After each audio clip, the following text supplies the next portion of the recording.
Mhm. All right, here we go. Read. Rock and roll. Like Elon Musk.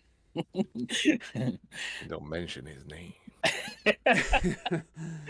All right, what's going on? Welcome to the early edition, first podcast of 2024. Let's go. And we got Jason from Clocked It here, and T and I think we'll be the only three. I say that more often now, don't I? So nobody else is coming? Like that's Robert confirmed? was going to. He's going to go see the Fellowship Extended Edition at the theater at like 6, and he wanted to sleep some more, I guess. It's the Sega Saturn lovers versus the PS4 lover. That's what it's gonna be. But yeah, I thought it'd be kind of fun just to not like discuss individual games, but just kind of recap everything that happened, announcements, news, anything video game related, from the TV shows to the movies. E3 getting canceled. I brought up a memory the other day, just randomly, because I was thinking about the games when I hooked up my Xbox Series X, and nothing like a podcast while as I play Pokemon Violet. Normal type, what's up? Are you a Pokemon fan? Because Terrell, he's moved on from that. He's back to Sun, or what was the one before? Oh, I don't even remember. With the Open Wilds one. Sword and Shield. Sword and Shield. No, right. I thought you was thinking, what was it, Arceus or whatever? Arceus. But anyway, what was I saying? We're gonna recap. Oh, E3 memories. E3, yeah. So I E3. finally unboxed the Xbox Series X last week, and I forgot I had Titanfall 2. I purchased that digitally, and I had I bought the season. I bought the season pass to Trials Rising, and it played so poorly on the 1S. I stopped playing it. It had some of the worst stuttering and screen tearing. It actually made it hard to do because that game's all about precision.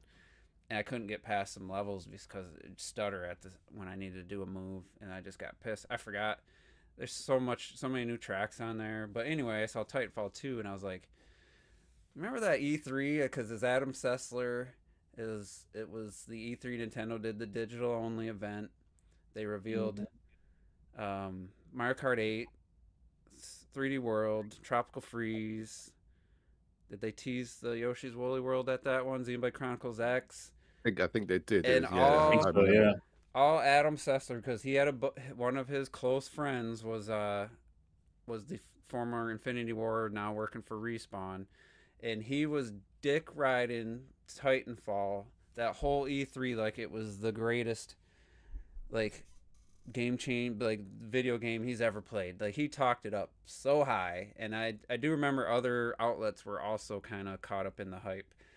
So I was just randomly thinking about that, and I was so mad because, of course, as a Nintendo fanboy, diehard back then, Wii U, completely ignoring the Nintendo announcements. That's just a 3D Land port. And then here's Titanfall just getting just nonstop talk. And I know Call of Duty was popular back then, but it's just funny how that all turned out, how quickly that game just completely died. I remember the Titanfall devs mocking the Wii U at that time. Oh, saying, yeah, that's right. Yeah, it is incoming there. That made me hate Titanfall, even though I do want to try it. I'm always ready for the Call of Duty. They did something similar with Switch, right? They mocked it, saying, "Oh, was it for the Switch?" Didn't have enough. They also said something about the Wii U too. I think not the Wii U, maybe. And maybe were they the ones that laughed at the idea of their game coming to Switch, or was it Wii U? Yeah. They laughed at it. That's what I thought about. Yeah, Titanfall and then nobody bought it. Titanfall was Xbox exclusive, but Titanfall 2 maybe, or 2 was it was Titanfall 2. I'm pretty sure it was Titanfall. It was Titanfall, definitely. That was probably closer to the Switch's life, but anyway, I don't know why Adam Sessler just got under my skin that year with his completely dismissing 3D World because the controls are too complicated. I don't know what to do. It's like 3 fucking buttons. And he made up all these lame excuses not to cover Wii U games, and just how much love they gave to Titanfall. And then we all know how it sold pretty well, but that player base died so fast.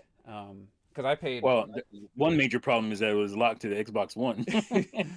And 360. It's cross-gen. It was 360 and Xbox One. Oh yeah, that's right. but it was But delayed into 2014, and I want to say early, what like March or something.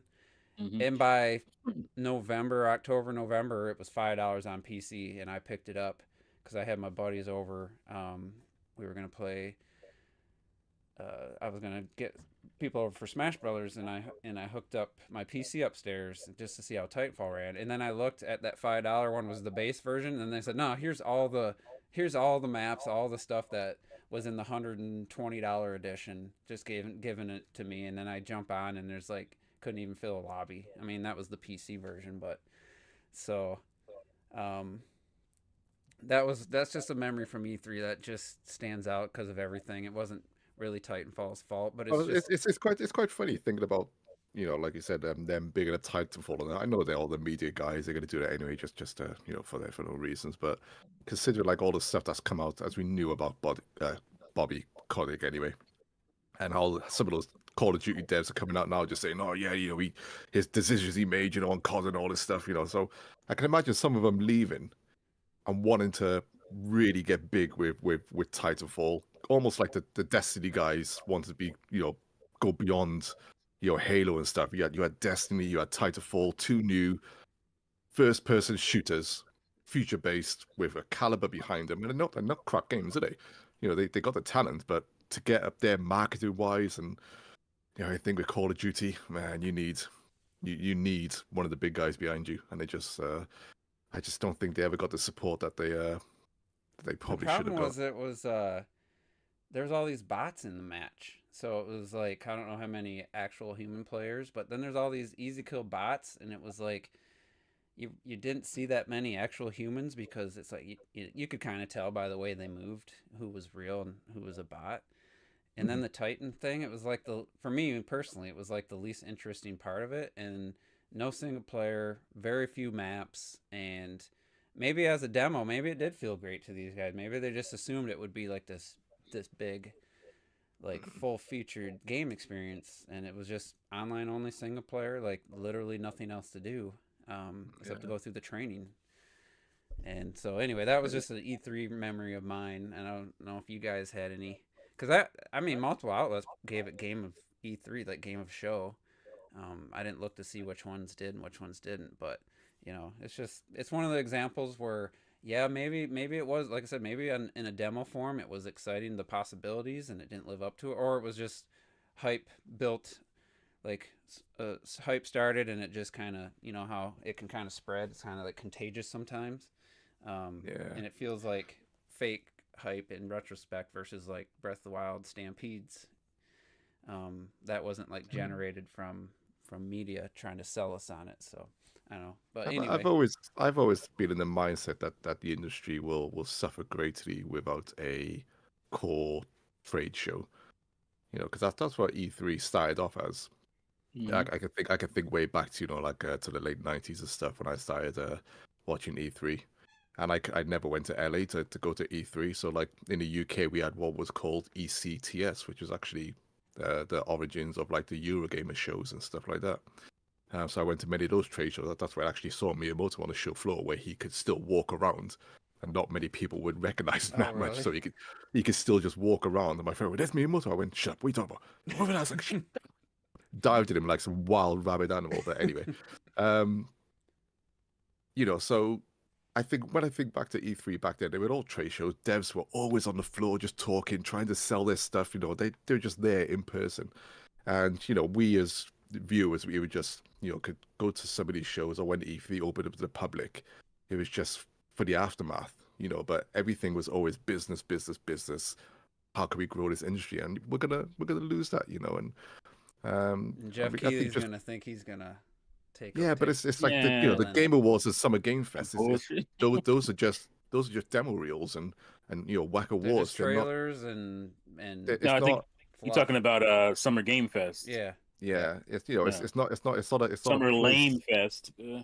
Yeah, it's not a place where these developers can go and No, communicate, exchange contacts and ideas and stuff. You know, it's people say, oh, you can just do it on email and stuff like that. It's just like, well, you know, you try to find an email out there, who's going to answer it? You know, where you get answered all right. this stuff. But when you're in person, you know, you do all this stuff. But I mean, one of my earliest E3 memories was when it really started getting hype was a reveal of Metal Gear Solid 2.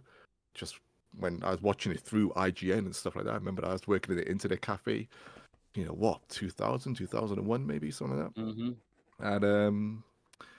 And just from a gamer's perspective, just seeing these types of games as the industry's going on, I was hooked from the start. So yeah, it's gonna be sad. We've had loads of great memories and stuff. We still call it. I think we're always going to call it E3 season for the next bloody 20 years. Like even though either always gone, like it's it just lingered around that summer period. I don't necessarily remember that E3, but I do have a story related to Metal Gear Solid 2. I bought the game, and as a gift to my step nephew, years and years ago. I didn't realize he was a casual gamer. I thought he was like, this was before Call of Duty, obviously, but I was like, oh, he's got a PlayStation 2. Everyone, all I hear is nothing good but good things about Metal Gear Solid 2. Visually it looks amazing. So I was like, bring the PlayStation 2 over for Christmas morning, and I get it, and he's just like, he just didn't. I don't even know remember if he even knew what it was. Like he's just like Madden and whatever. He used to. T. I think I sent you some of the trash games he bought me because he just like Outlaw Volleyball and not like I'm not saying this is trash. I think I sent you a Mech Assault game or something. Just it wasn't just trash. He just didn't know. Like he just saw a box. He looked at the box art and he would just for a couple Christmases he would just buy me gifts. He'd play. And I'm just like, cool, But anyway, so I actually purchased it, not for myself as a gift, and then I watched we played like the first hour, and then I doubt he ever touched it again. And I've never played past that point, but since you said that, I'm trying to think of like the first like E3 that I know for sure I was. Can you remember? I mean, I remember like the GameCube ones and the Nintendo DS ones, and all that type of stuff. The GameCube and the Game Boy Advance when, I mean they still do Space World and stuff, as well or anything. But it was just that era of those big stage announcements. I think it was the GameCube announcement. I didn't see Booth it live. Babes. I was at work, and I know the guy's exact name. He comes out. Nintendo just revealed their next system, and they got Luigi. And I went to his office. It was dial-up internet. Went into his cubicle and watching the Luigi's Mansion screenshots. And I'm like, oh my god! I was like, literally, you don't have to get any better looking than that. You can just add more deep. I was like, you can just make the environments more dense and stuff. I was like, you don't need to get visually any better looking, And I still feel that way. Like adding more is better than just trying to like make the graphics higher. I say that was mine. Yeah, was that 2001 E301, the reveal of Luigi's Mansion, and I remember like the booth babes coming out with a bunch of cute Japanese girls coming out with the GameCubes, different colors, all the different colors coming out on and the controller got shown, I believe. Yeah, the controller and all that. And Miyamoto and Bill Trinan, I think, demoed Luigi's Mansion or something. You go back and watch that. It looks crazy. Yeah. I think I put a video up. That's kind of why I remember it a little bit better. But I think I did one of my videos was just like showing the reveal of Luigi's Mansion and stuff. Did they reveal Metroid Prime that year or the next year? Well, technically, it was wasn't it?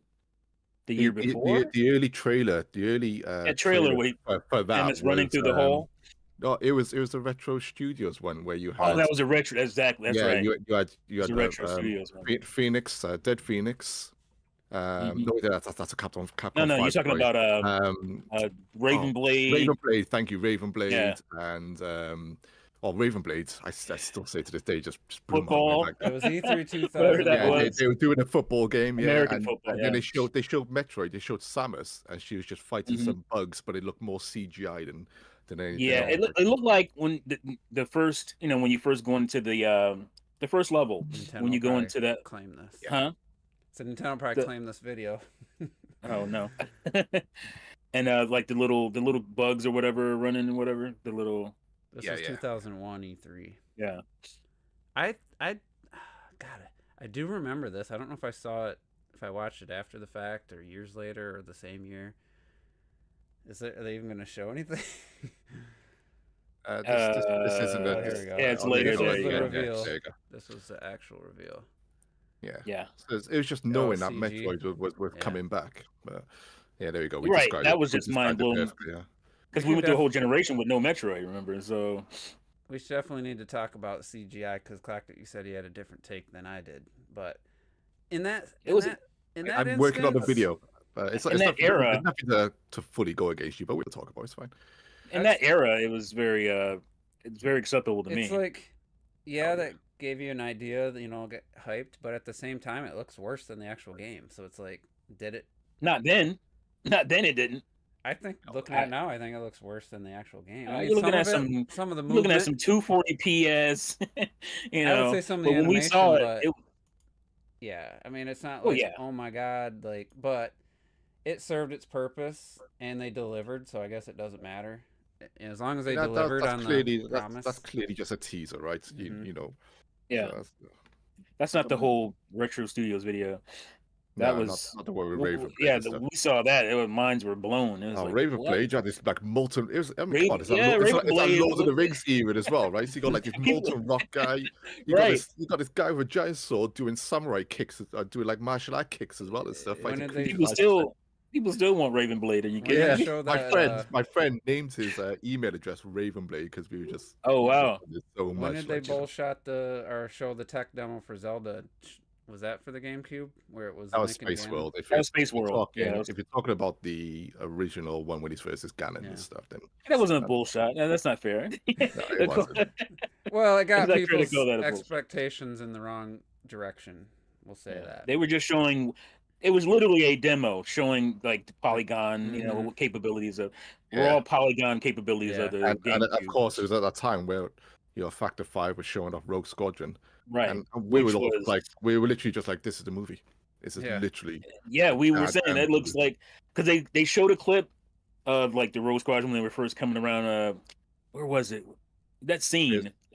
Going around the moon base. The moon base, exactly. And then they showed a clip of the movie, and like, well, that's looking pretty close. That looked really good. I'd love, I wouldn't say do a whole game, but I'd love to see what would be possible with like Unreal Engine 5 recreating like the trench run now, because they did the squadrons, but that was all like new unique content. There wasn't any and I would just love to see how photoreal they could get, just like attack the Death Star. I don't know that they'd make a whole game like that these days. It's mad. You go back to those Rogue Squadron games, and content wise, it's got all movie footage in there for all the menus and stuff, all the voice acting.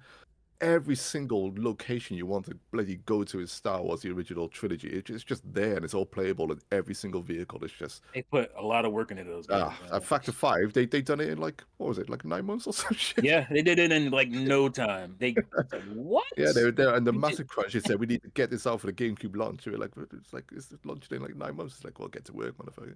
It worked on me. In this day and age, like that would be too expensive of a game to do it, like to go all out visually to probably what it would actually sell. I don't see them doing that style game, but like I said, I'd love somebody just to do maybe just the one level, and somehow hopefully they could recapture the gameplay and not just be all visual in VR as well. I don't know. That's the other thing. Well, not the that other game thing, is so good in VR. Squad. I don't know why people slept on that game. It is so immersive, especially in VR. If I had VR, I would get it.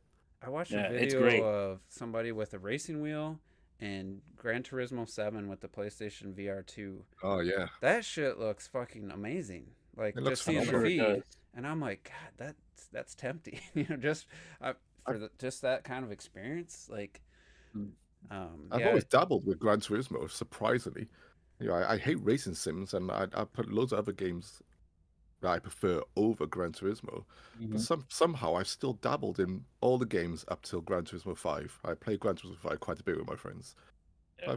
Some games, they just have such a polarity in gaming, you just like end up buying it, even if like it's not something you care for. I think the second game had that killer, like had split screen, I believe, on the PlayStation 2. Or was it PS1? PS1, yeah.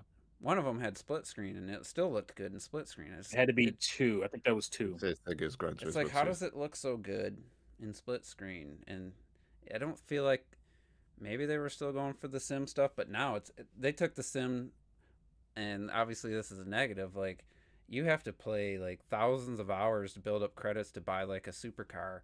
Like I saw guys like, yeah, I spent my 10 million credits and bought whatever his dream car. Or you could spend real world money. Yeah. But just like to actually play the game, and he said that's how he wants it to be. He wants it to be like super hard to get like these high end cars like it would be in real life. I'm like, that's taking the sim part too far, because that's half the reason to play those games is to just feel like that's the danger, right? That's the danger of games like that. I'm thinking like Starfield, right? That they want to make it as realistic as possible, but it is boring as hell flying through space for 7 hours to get to a planet. Like you can literally do that. Mm-hmm. And it's just like, I think you might be going a little. It is a video game. It still is a video game, so you got to be a little careful with how flight sim you want to make it, right? If you're like, so freelancer back in Freelancer. 2000 got around that by allowing you to do that. You can go directly to any planet you want. It take you an absolute eternity. But what they applied in the realms of the space were just these warp portals, and as long as you connected to the traffic lane, you then basically go at light speed, almost jettison to these places, and then you can come out pretty much at any time. Yeah. You know, so if you're flying past all these planets and past you could pop out. It's great. Yeah, you can. Obviously, you can. What do you call it? Like you said, warp jump or whatever. But I don't know. Kind of, it takes something out of it when you're just jumping everywhere. It's just I feel that way about. Yeah, you're just fast traveling basically. It takes a little away from your space exploration.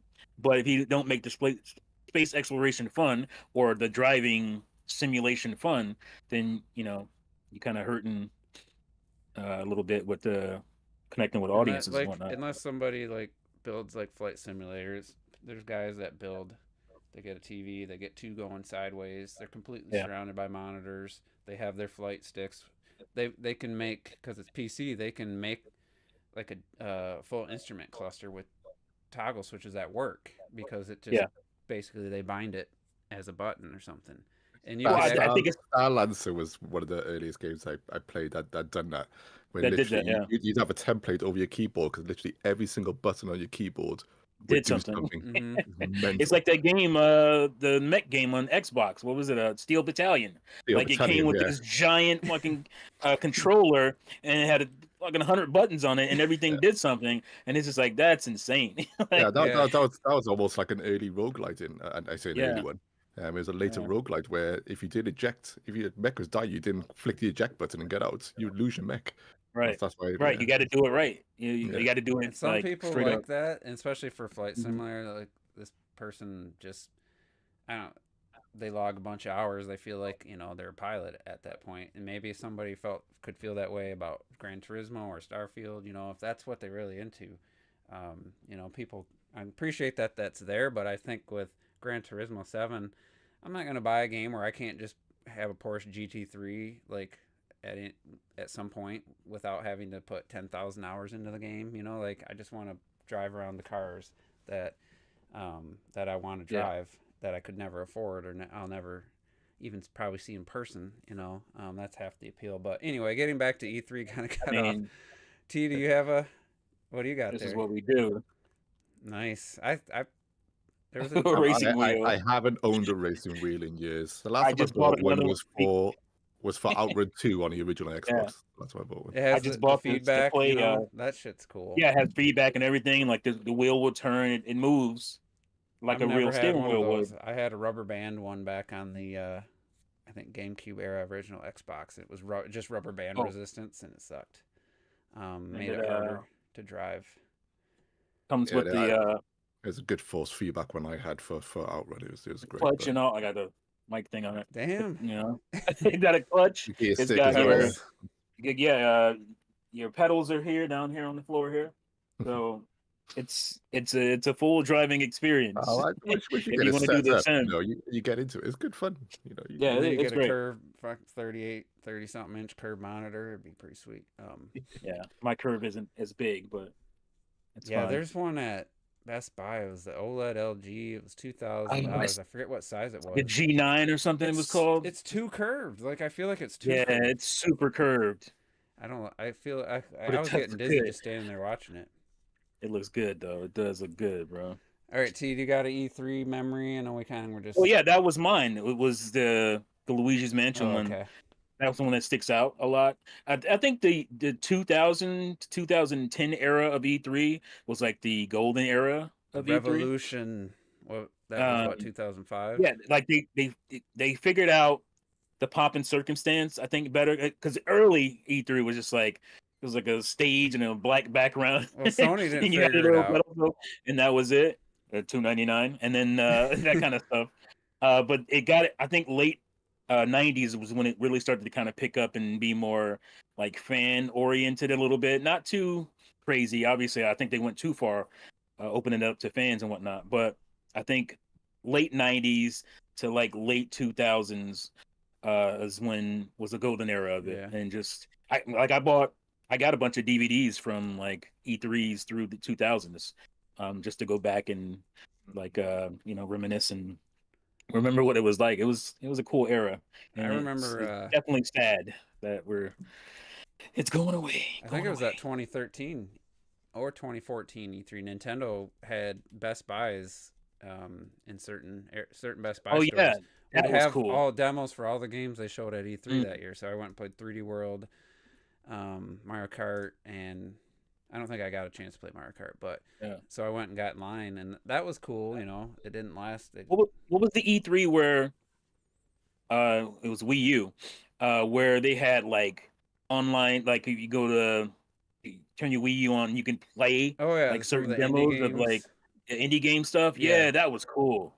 I still have a lot of those things downloaded. Typo Man. I was like, man, Typo Man and Axiom something Axiom. Yeah, I always remember Soul Axiom. I always remember when I was sold on Electroplankton, and it was at E3, and Electroplankton. The devs were up on stage. I even remember the song. He's like, "Yeah, you can make a beautiful song." And he goes, "Cause you can talk into it." And I got Electroplankton because of that very reason. And he goes, "Do do do do do do do do Electroplankton, yeah." And then it just repeats everything he done. I was like, "Oh, this game is fucking cool. I gotta get it." And I bought the Japanese version. But it's like, we could talk about. I know Retro hates it because it didn't fulfill all this content and stuff, but we could talk about Twilight Princess reveal, with the Conan the Barbarian music. Yeah, that was too easy. I wanted to use that one. I was like, that's the easy Lord one. of the Rings era, it was amazing. I should look up the Sunshine reveal because that looked nothing like the final product. I think I mix up Sunshine with the E3 anyway with the Space World. I feel like I always mix those up. I don't remember. Yeah, the first Sunshine one is like when you actually saw looking. Space World 2001. Really. There was like people in Delphino. Yeah, but they showed like giant mushrooms walking around Delphino. Yeah, the giant mushroom. It looked more like, obviously this is really low quality. Yeah, that's what I was looking for. I wanted like, wait, Mario is interacting with people, like other normal people and on an island. This is cool. And then they got rid of that and put those ugly ass.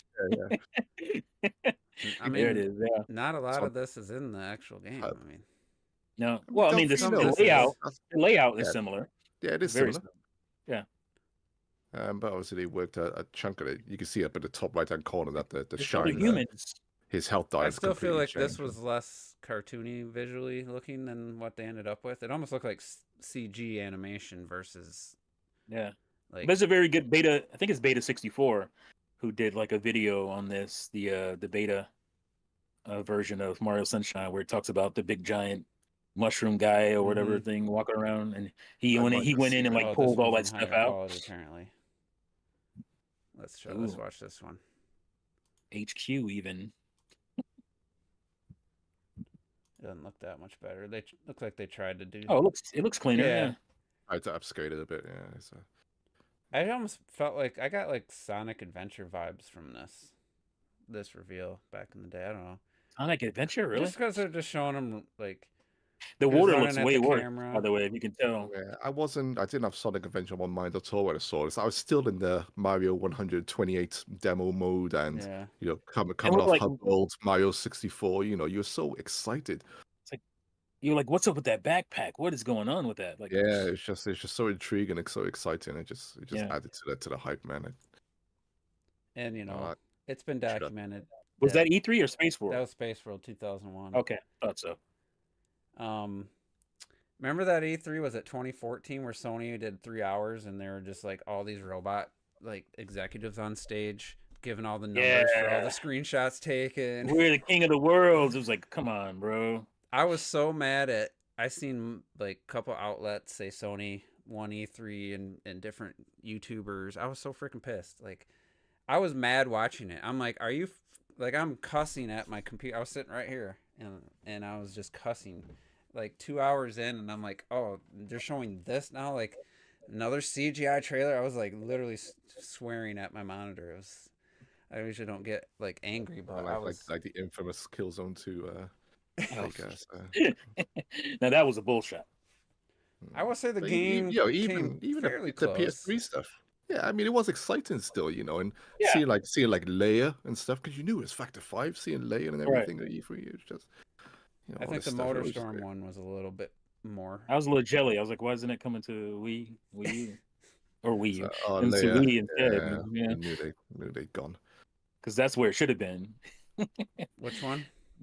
We should have Lair. got Pilot Wings. They were working on Pilot the Wings. Dragon game that didn't really turn out too well. That 6-axis controller. Yeah, I just watched something on Lair. It was probably part of Game Rank's one of their top 10 videos, and it's a cool idea, but flying around on a dragon, I think it was too ambitious, and then the forced 6-axis controller.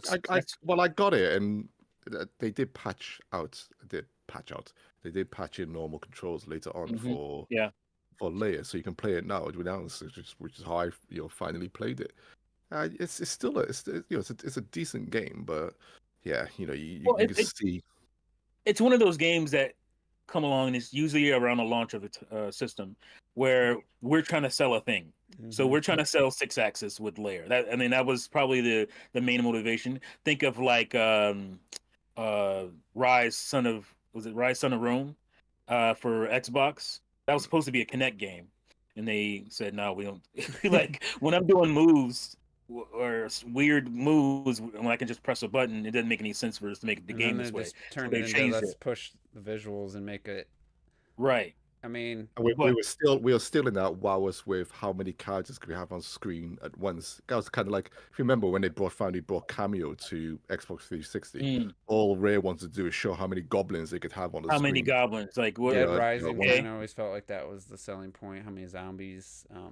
That was at least an understandable game mechanic for Dead Rising. Well, and Rare, they always loved the tech. Like that was because they were always really good at pushing it, but it wasn't. And it wasn't only about the tech with them. That the first time it felt like it was only about the tech. It's weird because the guys, the gameplay, Free Radical, they ended up working for Crytek, who's all about the tech. Like that's probably why they hired them.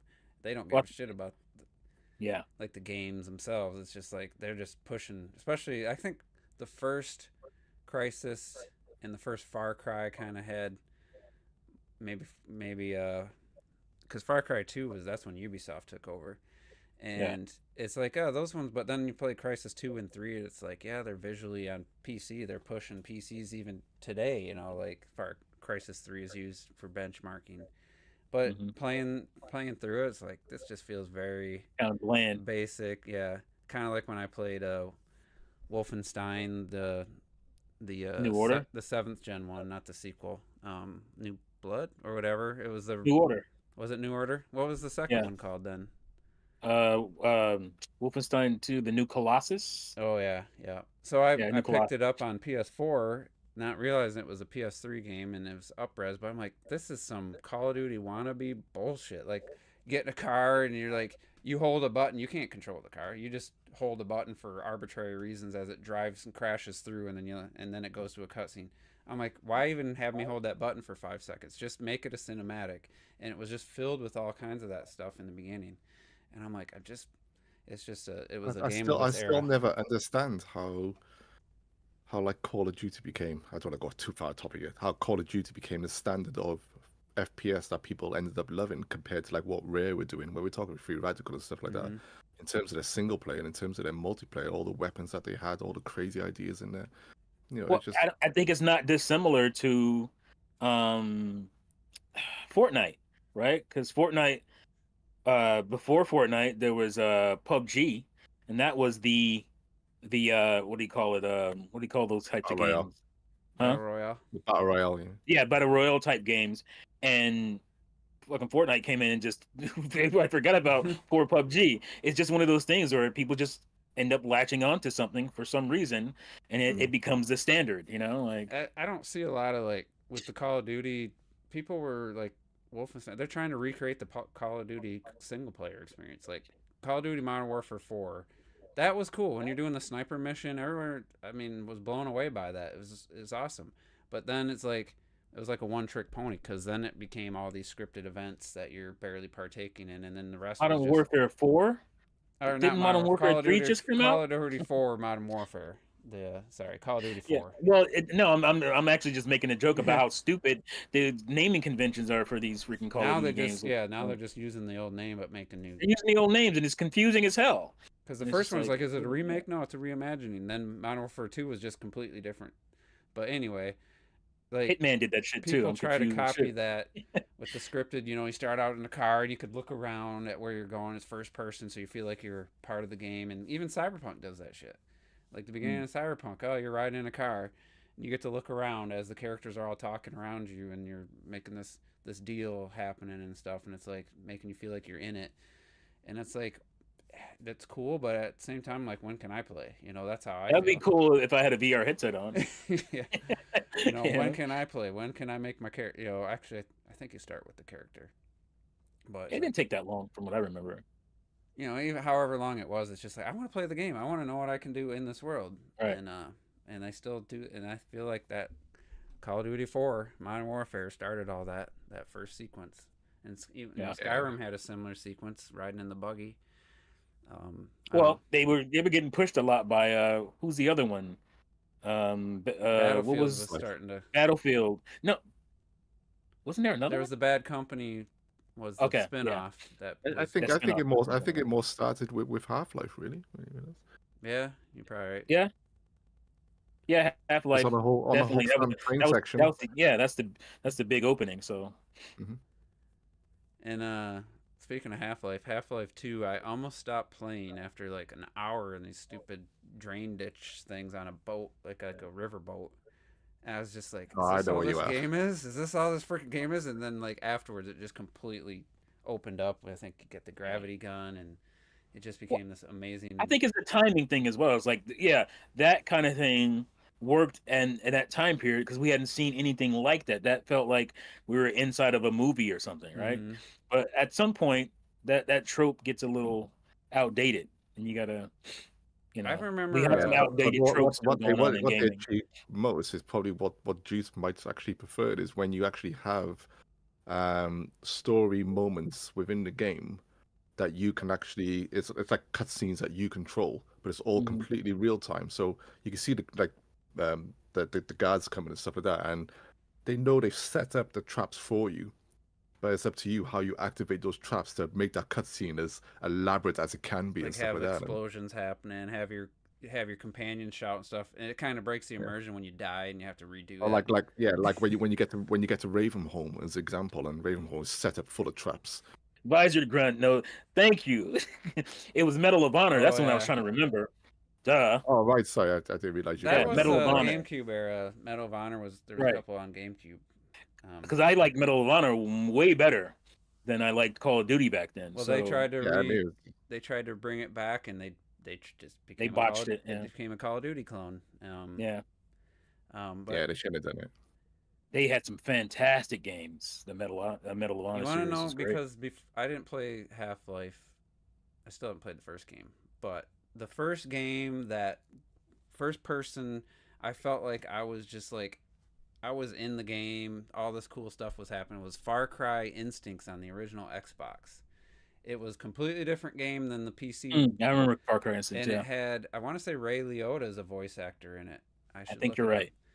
From the start, you never see your character until the end. He looks in a mirror or something, and everybody's talking to you. That's for me. That was like the first time I played a game like that. And there was set piece stuff, but that game is not. They never tried it again. You got these abilities. You could leap like half the jungle. You got these like ridiculous abilities. You're injecting yourself with these, becoming an animal. These animal traits, and obviously the stage where you're leaping like hundreds of yards at a time was a very linear one. You couldn't turn around and go back. It was just forward, forward, forward. But and then at the very end, he like sees himself in like the water reflection, and you're all like mutated looking. That blew my mind. So that was literally the first game I played like that. GoldenEye did some of that, but it zoomed out. You saw James Bond.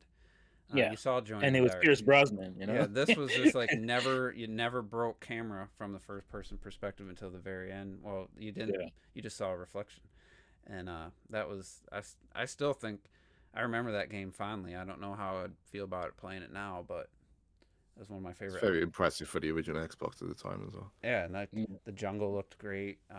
I still remember sneaking around. I didn't have to. It's one of those stealth. We have stealth, and the AI isn't going to see you, but I still crouch and creep up. Even on Avatar Frontiers of Pandora, I'm still creeping up way ahead, way in advance, staying in the grass and stuff. Like I know I can just probably run up to these guys, but for some reason, I still like to keep that illusion that I'm sneaking around. Well, what's that? The GameCube game, Geist. For some reason, I started thinking about that game when you're talking about seeing yourself in the reflection and all that kind of stuff. Like I wish they would. That was a creative ass game. Like I wish they would, because that made you definitely feel immersive, because you just have to do certain things to scare people. That was in something. It was in space or something like that, right? Yeah. That's one of. Oh, I have to look it up. But it came out. I think the problem with that game, there was nothing wrong with it. It just came out way too late on GameCube, especially. I never played it. It was like 2005. I want to say. Was it first person? Yeah. Wasn't that like you possess people? You possess people. You possess cool things. Like, it's a great game. Yeah, I mean, at the end of the day, it's that same era of like your Second Sight and stuff. I mean, we go back to Second Sight. We go back to Free Radical and stuff. They were doing stuff like this. It was that everyone loved ghost stuff in that era. You think of all the horror ghost games in that in that Wasn't era. There Fear? That's a first person horror game, like shooting game. Yeah, scary as fuck that game. It's good. It's good. It is good. They made a second one. I feel like I can't remember if they made a third, but yeah, we're just kind of right in space. Yeah, it was kind of going down, reminiscing down. We just kind of went from E3 to this discussion, which is interesting. Trying to think of like any other like moments where I think Half-Life 2 definitely got me, similar with the first person feeling like it. But these days, I don't know. I feel like I'm less... other than those things, I remember like the hilarious bad gaff moments. The Wii Music stuff, or or all of Konami's 2010. Wow, that's my favorite bad moment in E3. What was going on, man? Unbelievable. What about the EA one where they had some random influencer dude and he botched it? He's a YouTuber, yeah. They cut to him and he didn't know what to say. So embarrassing. And he only had Need for Speed, wasn't it? It was Need for Speed. They had like Battlefront or something. Thanks for having me, Tom. It was the wrong name and shit. That shit was so funny, bro. He was so out of his element. Sure. I can't think of like the specific... Does he still do YouTube? What happened to that guy? That's what you get for bringing YouTubers on, man. Well, it was a clout thing. They were like, oh, we can get more people to watch or participate if we have these YouTube guys. It's like nobody gives a shit about that. What about when they pull people from the dev team to like show off their game or talk about their game, and they have no they don't know how to like. No people like, skills. hey, isn't that exciting, guys? They're like trying to like beg for a cheer, and it's just crickets, and it's just God, it's awkward. I didn't. Miss that you stuff. know, it's easy. It's like we could all like not miss the presentations up on stage where they're just talking numbers and stuff like that. When they try to reveal stuff, you know, everyone's just human, and you try to put on Miyamoto Big Planet with 3, Skyward Sword. Oh yeah, that was awkward. The interference, that was crazy. Like it's like maybe that's why the game only sold 3 million. that was a bad rollout. I'm trying to. I remember who the girl was. It was she was a YouTuber, I think. And she was talking to the director of what's his name of Deadpool, Tim Miller. Oh yeah. Yeah, and she was like, blah, blah, blah, blah. She was talking like this, and he's like, "What? Oh, why are you so excited?" And Jesse Wellens, he's like, she was like, "Oh, I get paid to be excited, Tim." And I'm like, "Oh my god, that was embarrassing." I felt like as much as I like you're very excited, aren't you? The Sydney girl. There you go, Jesse Wellens, nice one. Okay, yeah. Familiar, but the Sydney from the IGN who does the Game Awards. She's got a good like on-camera personality, but they give her these jokes, and she has no comedic timing. She just reads them straight through without any pause or anything, and it's like, you're not very good at telling these jokes. What was her name? Aisha. She used to do Ubisoft all the time. Aisha Taylor, the tall-ass comedian chick. She said, like, I don't know if this is true, but I don't remember her seeing her after she said this. She said something about somebody said something about money. She was like, "Do it for the money." It was like, "I'll tell you, the money ain't that great." And I haven't seen her since. She was definitely letting out her frustrations with her pay on stage. I'm like, "Oh, I guess it's over now." Oh, how about I brought this up in the chat? I found a essay, documentary, whatever you will, of Project Milo. And yeah, I was trying to get to that. But Milo, I forgot about it. And I didn't. I don't remember, like they just stopped talking about it. But at one show, they had some press. They showed what the game actually was, and it's just like he would talk, and it's like, if you want to respond, say yes or say no. Like some female voice comes on, and then you just say yes. Like you couldn't even talk directly to him. It became such they had to downscale it so much. It was just. And you're like doing chores. It was the most ridiculous thing. But I didn't know all that. I just remembered the E3, and Robert's like, "Oh, I was so excited." Well, you were a child. Like when I saw that, I was like, there's no way that's real. And I was right, but I never followed up. I think everybody was saying that at the time. It's like looks like bullshit. And who is it coming from? Bullshit, Mr. Bullshit himself. Well, that was the same year they announced whatever the code name was for Connect, and that was another awkward moment with a girl on stage, doing all this ridiculous, goofy stuff, playing the game and trying to hype the audience tiger up. And shit. Yeah. Oh, you're tickling me. The thing is, I got like we know you're not getting tickled. It's on the screen. the most hype you're selling it too hard. The most hype Connect thing for me was when they were showing off Child of Eden. And you had, Child of Eden was cool. You had Mitsuguchi up on stage. He had his white glove on, and he was like controlling all the dots and everything. Shit, I'd want to Connect just for that game, man. I'm telling you, I didn't get it. Did that game turn out? Did I get Child of Eden for fucking? I got it for PS3. Yeah, it was like I didn't even get it for the fucking. Yeah, I did it. I got it for PS3. Crazy. Yeah, me too. I guess we weren't sold that much on it. We both got the PS3 version. It's crazy hearing that he just said like they completely faked that Project Milo, like, and tried to acted like it was real. They cut back to him. He's like, "See that? Did you see that? Like, the child responded directly." You could hear the tone in his voice. You're so full of bullshit. And then he's like, "Well, I was just saying stuff to keep the interviewer interested. That's why I was lying." He handed her a piece of paper, and she goes like this. She doesn't like even scan it. You'd probably have to go slow. She's just like, trying to just be in time But with the video. thing is, in the UK, it happened at the same time as that with that demo, and also like with the DS and stuff. Because in the UK, you know how varied the accents are, whether it's Scottish, Irish, whether from North England, South Welsh, whatever. I was literally just talking about that with my wife. You had Scottish people complaining, like when they were trying to play like brain training, so that when they showed up brain training, voice acting, he's going two. Number 2. Wasn't recognizing him. But then, like, you had people saying, like, with Project Minus saying, they're saying, like, how is he going to recognize our voices? It's just literally just how are they going to compute all this stuff so these characters recognize what people are saying in all the dialect into like English. A automated answering system. If you want to proceed, press or say yes or say no. Do you want him to stomp on this snail? Say yes or say no. It's like that's what the game ended up being. Like, come on, that's not even a fraction of a percent of what he promised. And that's just without E3, probably wouldn't have done that. Probably wouldn't have existed. Probably wouldn't have felt forced to try to reveal something. Now, we're in a situation where that's more believable today.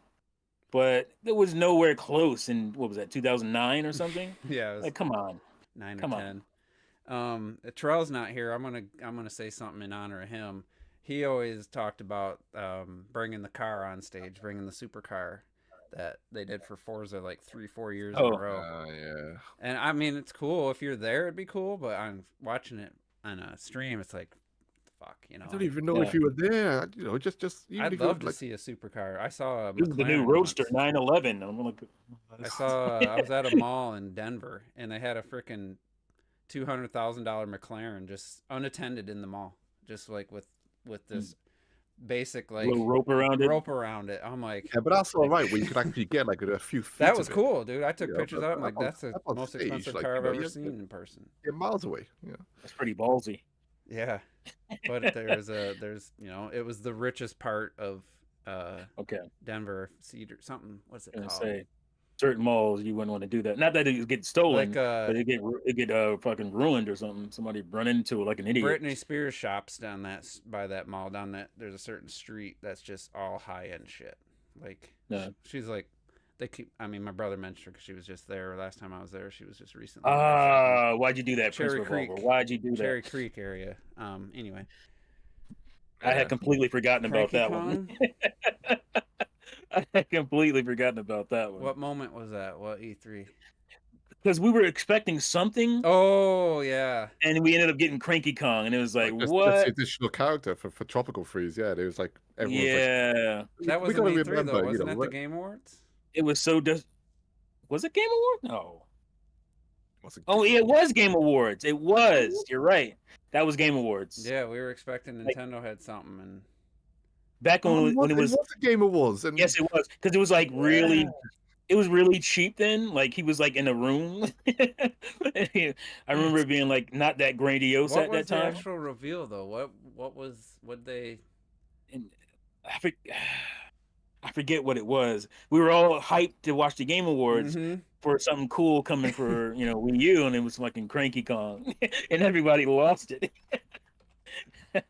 But it's it's still that secretive Retro Studios hype, though, wasn't it? Like, it was something like that. They were our studio, man. We thought Metroid or something was coming, and it ended up being like Cranky Kong. It was 2013 Game Awards. Yeah, trying to find. Yeah, because he was standing there with Reggie. He's in like a. Yeah, he was standing with Reggie like in a room. I know there's been lots of online speculation about. That was when that year the comedian that was just like bashing the Game Awards. Yeah, he was clearly drunk or something. He was just being an asshole. I think he was a little roasted at something too, though. Oh, because he's a playable character. Probably didn't get paid for shit. Game looked great though. No, there was nothing wrong with the game. It was just that that was what we were expecting a Smash reveal or something. Yeah, that's funny. I forgot all about that. Yeah, some of the shit you forget. That's why, like a long time ago, and Jeremy Johns just said this in one of his reviews. He's talked about his top 10. He's like, I can't watch every movie that comes out every year. It's just not practical. Yeah, and I don't want to. And he says, as an adult, one of the things He's like, you have to just let some things fall through the cracks, and you just have to be okay with it. That's the only key to happiness, he said, and I agree with that. And but his top 10 was trash though. Yeah. Like he could have watched way better movies than what he was was his putting number on that one? list. Wasn't it Oh, it was- Godzilla no, minus John one? Wick. John Wick 4. That was John Wick 4. But I'm like, either come way, on, that's man. a philosophy I decided a long time ago with games and movies Yeah, and TV shows. can't be- You're not gonna be able to play be everything. okay with missing some stuff. I think like that. Back to another massive E3 moment for me was Sony when they showed finally The Last Guardian, which is what I bought my PS3 for. I was gonna say that was Finally probably showed the Last year Guardian. they legitimately won. Well, the Year of the Dreams, wasn't it? Year of the E3 of Dreams. Mhm. It was called Last Guardian, Shenmue 3, Shenmue 3, yeah. Probably and Final Uncharted Fantasy 4. 7 and remake, wasn't it? Final Fantasy 7 remake. Final Fantasy 7 remake, yep. And I was in Dubai, working in Dubai. I was in my hotel room. My friends, I was on chat with my friends. We were all watching it. We were like, yeah, shit. I was bouncing on the hotel bed, going nuts. I was so excited. But obviously we had to wait years, and then Shenmue 3 happened, and that made me angry. And Final Fantasy 7 hadn't even started yet. I don't think it's had started production yet. And And they then had the to whole remake switch. of that made me Remember they angry, and then the switched? Last Guardian just Final wasn't. Fantasy 7, I think they had to switch game engines, or no, that was Kingdom Hearts, I think, or maybe both. That was the year that I could say, Sony legitimately won E3 that year. That was the They year. probably had Uncharted 4 too as well that year. I think so. Yeah. You can. At the end of the day, they were like peak announcements for me, and for many people. So if they get you hyped at that event, that's the whole point, right? Yeah. They- Joel they've done McHale, thank you, Prince Yeah, Revolver. That was yes. his name. Joel McHale. I've liked him in a few things, but he was an asshole. Wasn't Anyway, he in like? Yeah. the reason I brought up that point about letting things slip through the crack is there's so many E3s. You watch all these E3s. You watch all these game announcements. Xbox, a couple years in a row. Oh, we have 50 new games shown. It's like you forget more than you remember. At the end of the day, there's just so much stuff you forget. That's why I was just like, I'm not trying to just like watch a ton of movies and watch a ton of shows, because you're just gonna forget as time goes by. It's just like what they say about if you go to like a training seminar. It's funny that I remember this.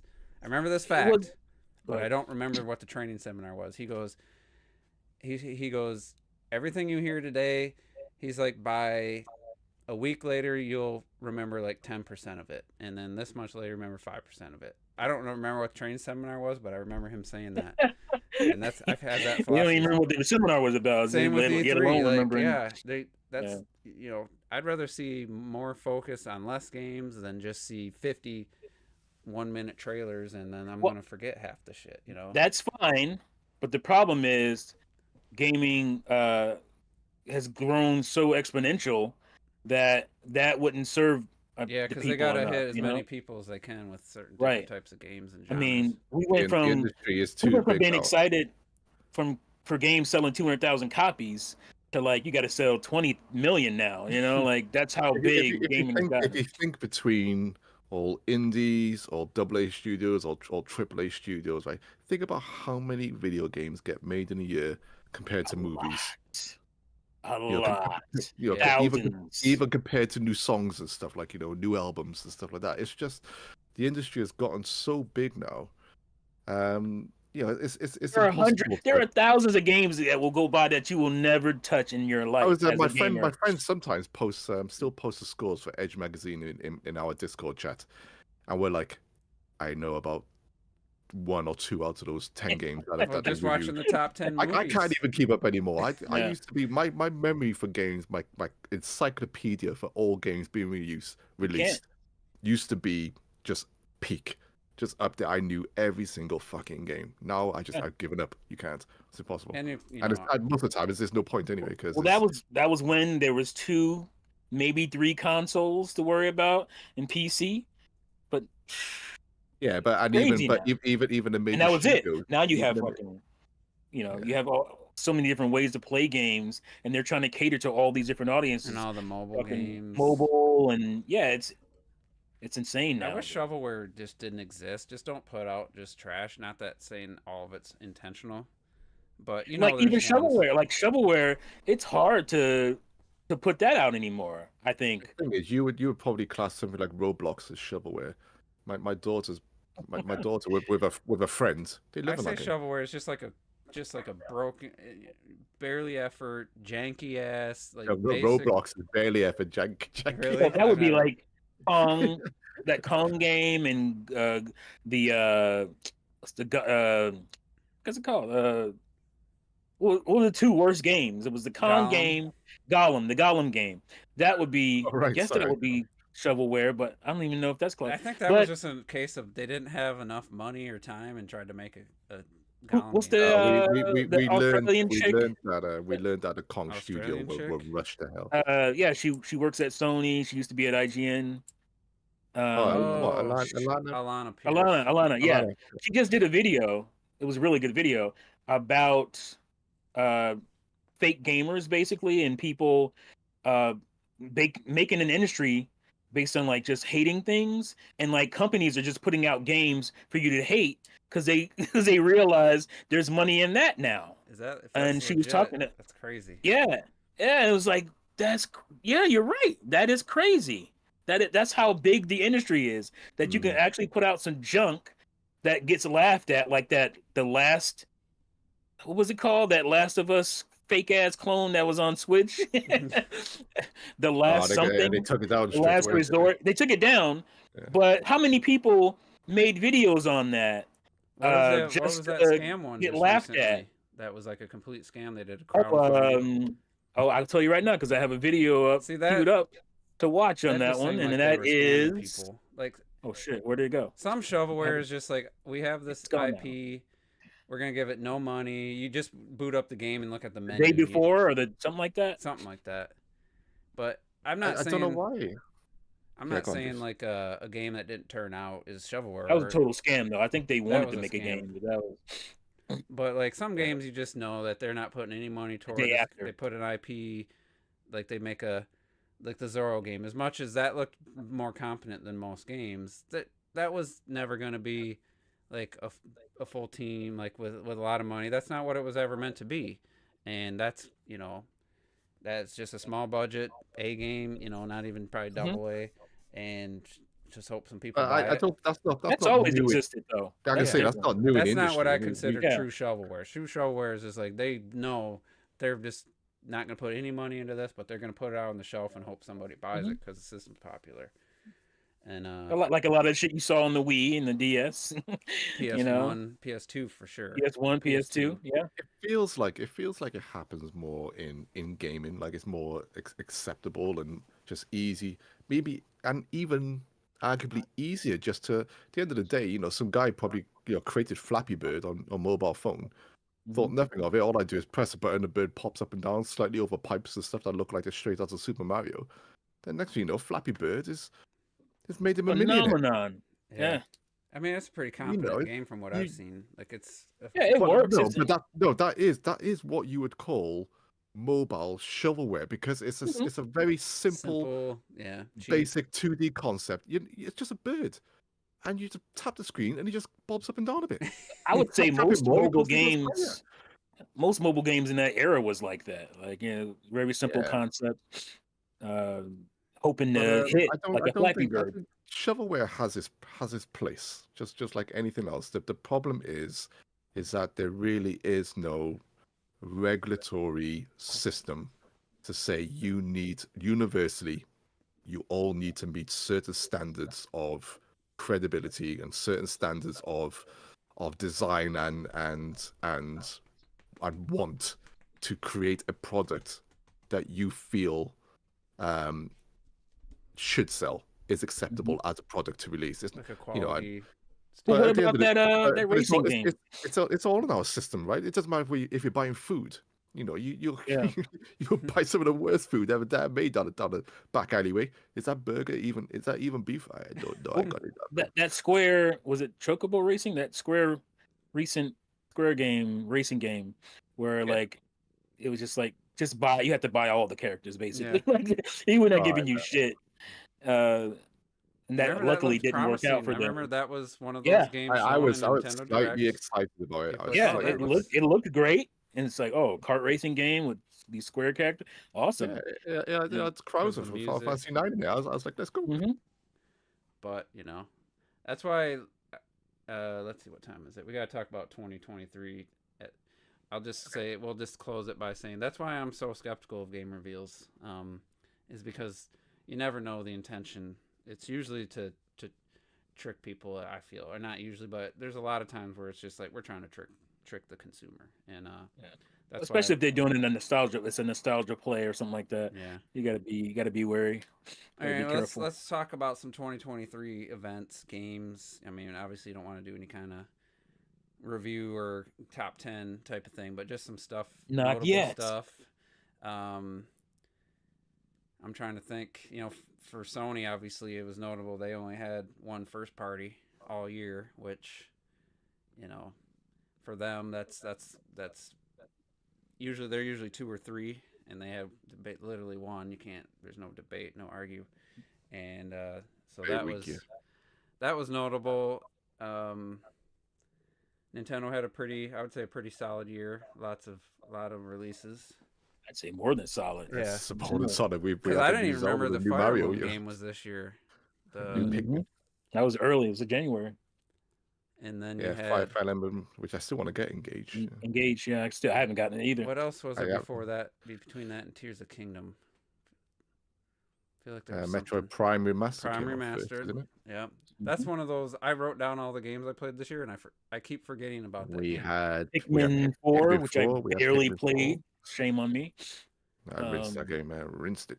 I know. I'm so jealous. We didn't know about Wonder till 2023, right? They announced it. Yeah, we didn't know. We didn't know until came out to nowhere earlier this year. So announced. How can they keep a secret but a brand new 2D Mario that no one knows jack crap about, man? That's why I don't trust so-called rumors when it comes to Nintendo, because they're really good at keeping their stuff under wraps, and I just don't trust them until I see stuff happen. And now the rumors have come true a little bit more recently, but I don't believe Nintendo rumors because they're so good at hiding shit.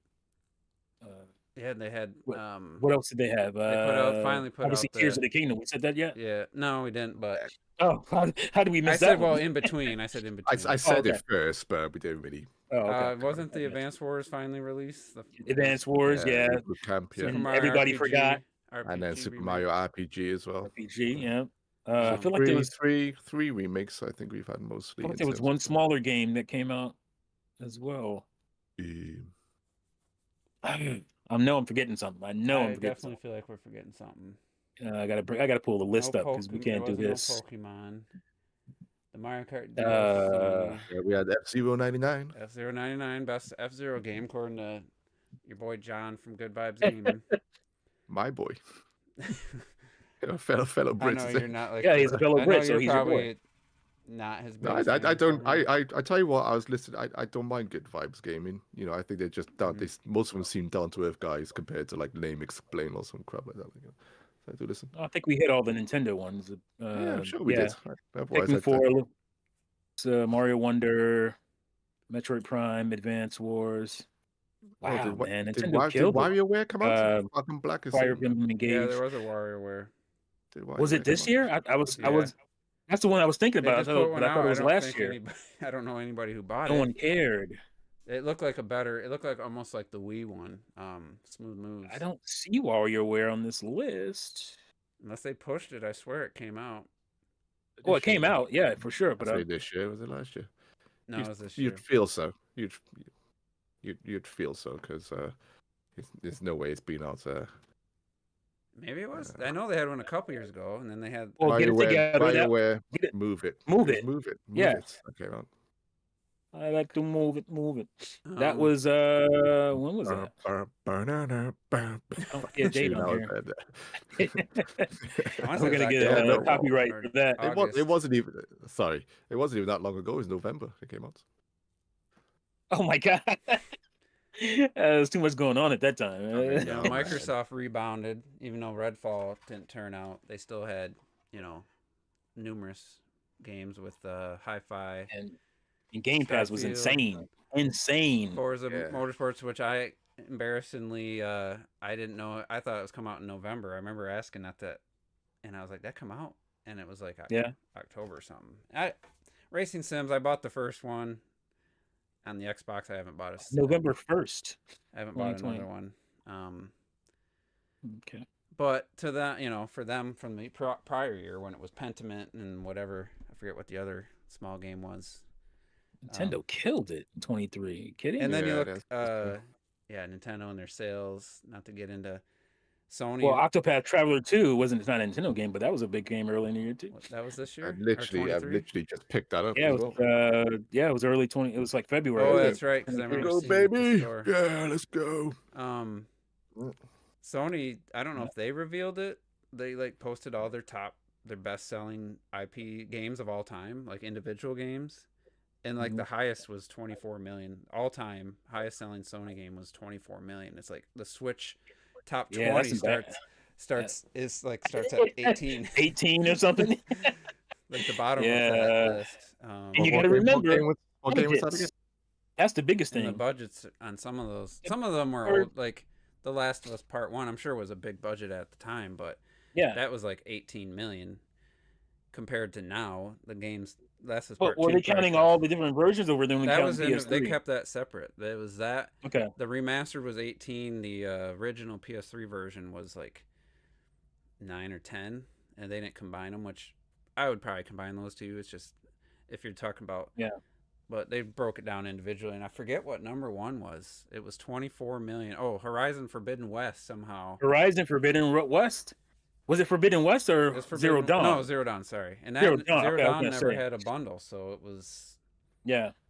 Maybe because the game dropped to $40 like a month after it came out, or... That's actually sold. Yeah.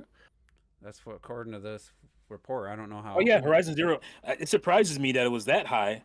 It's the number one selling. It doesn't. Yeah, it surprised me that it's that high, but the hype Did they add in around it. I mean, PC? Even when I first saw it, I was crazy hyped for it. Just seeing robot T-Rexes. I mean, what the hell? What more of the video game?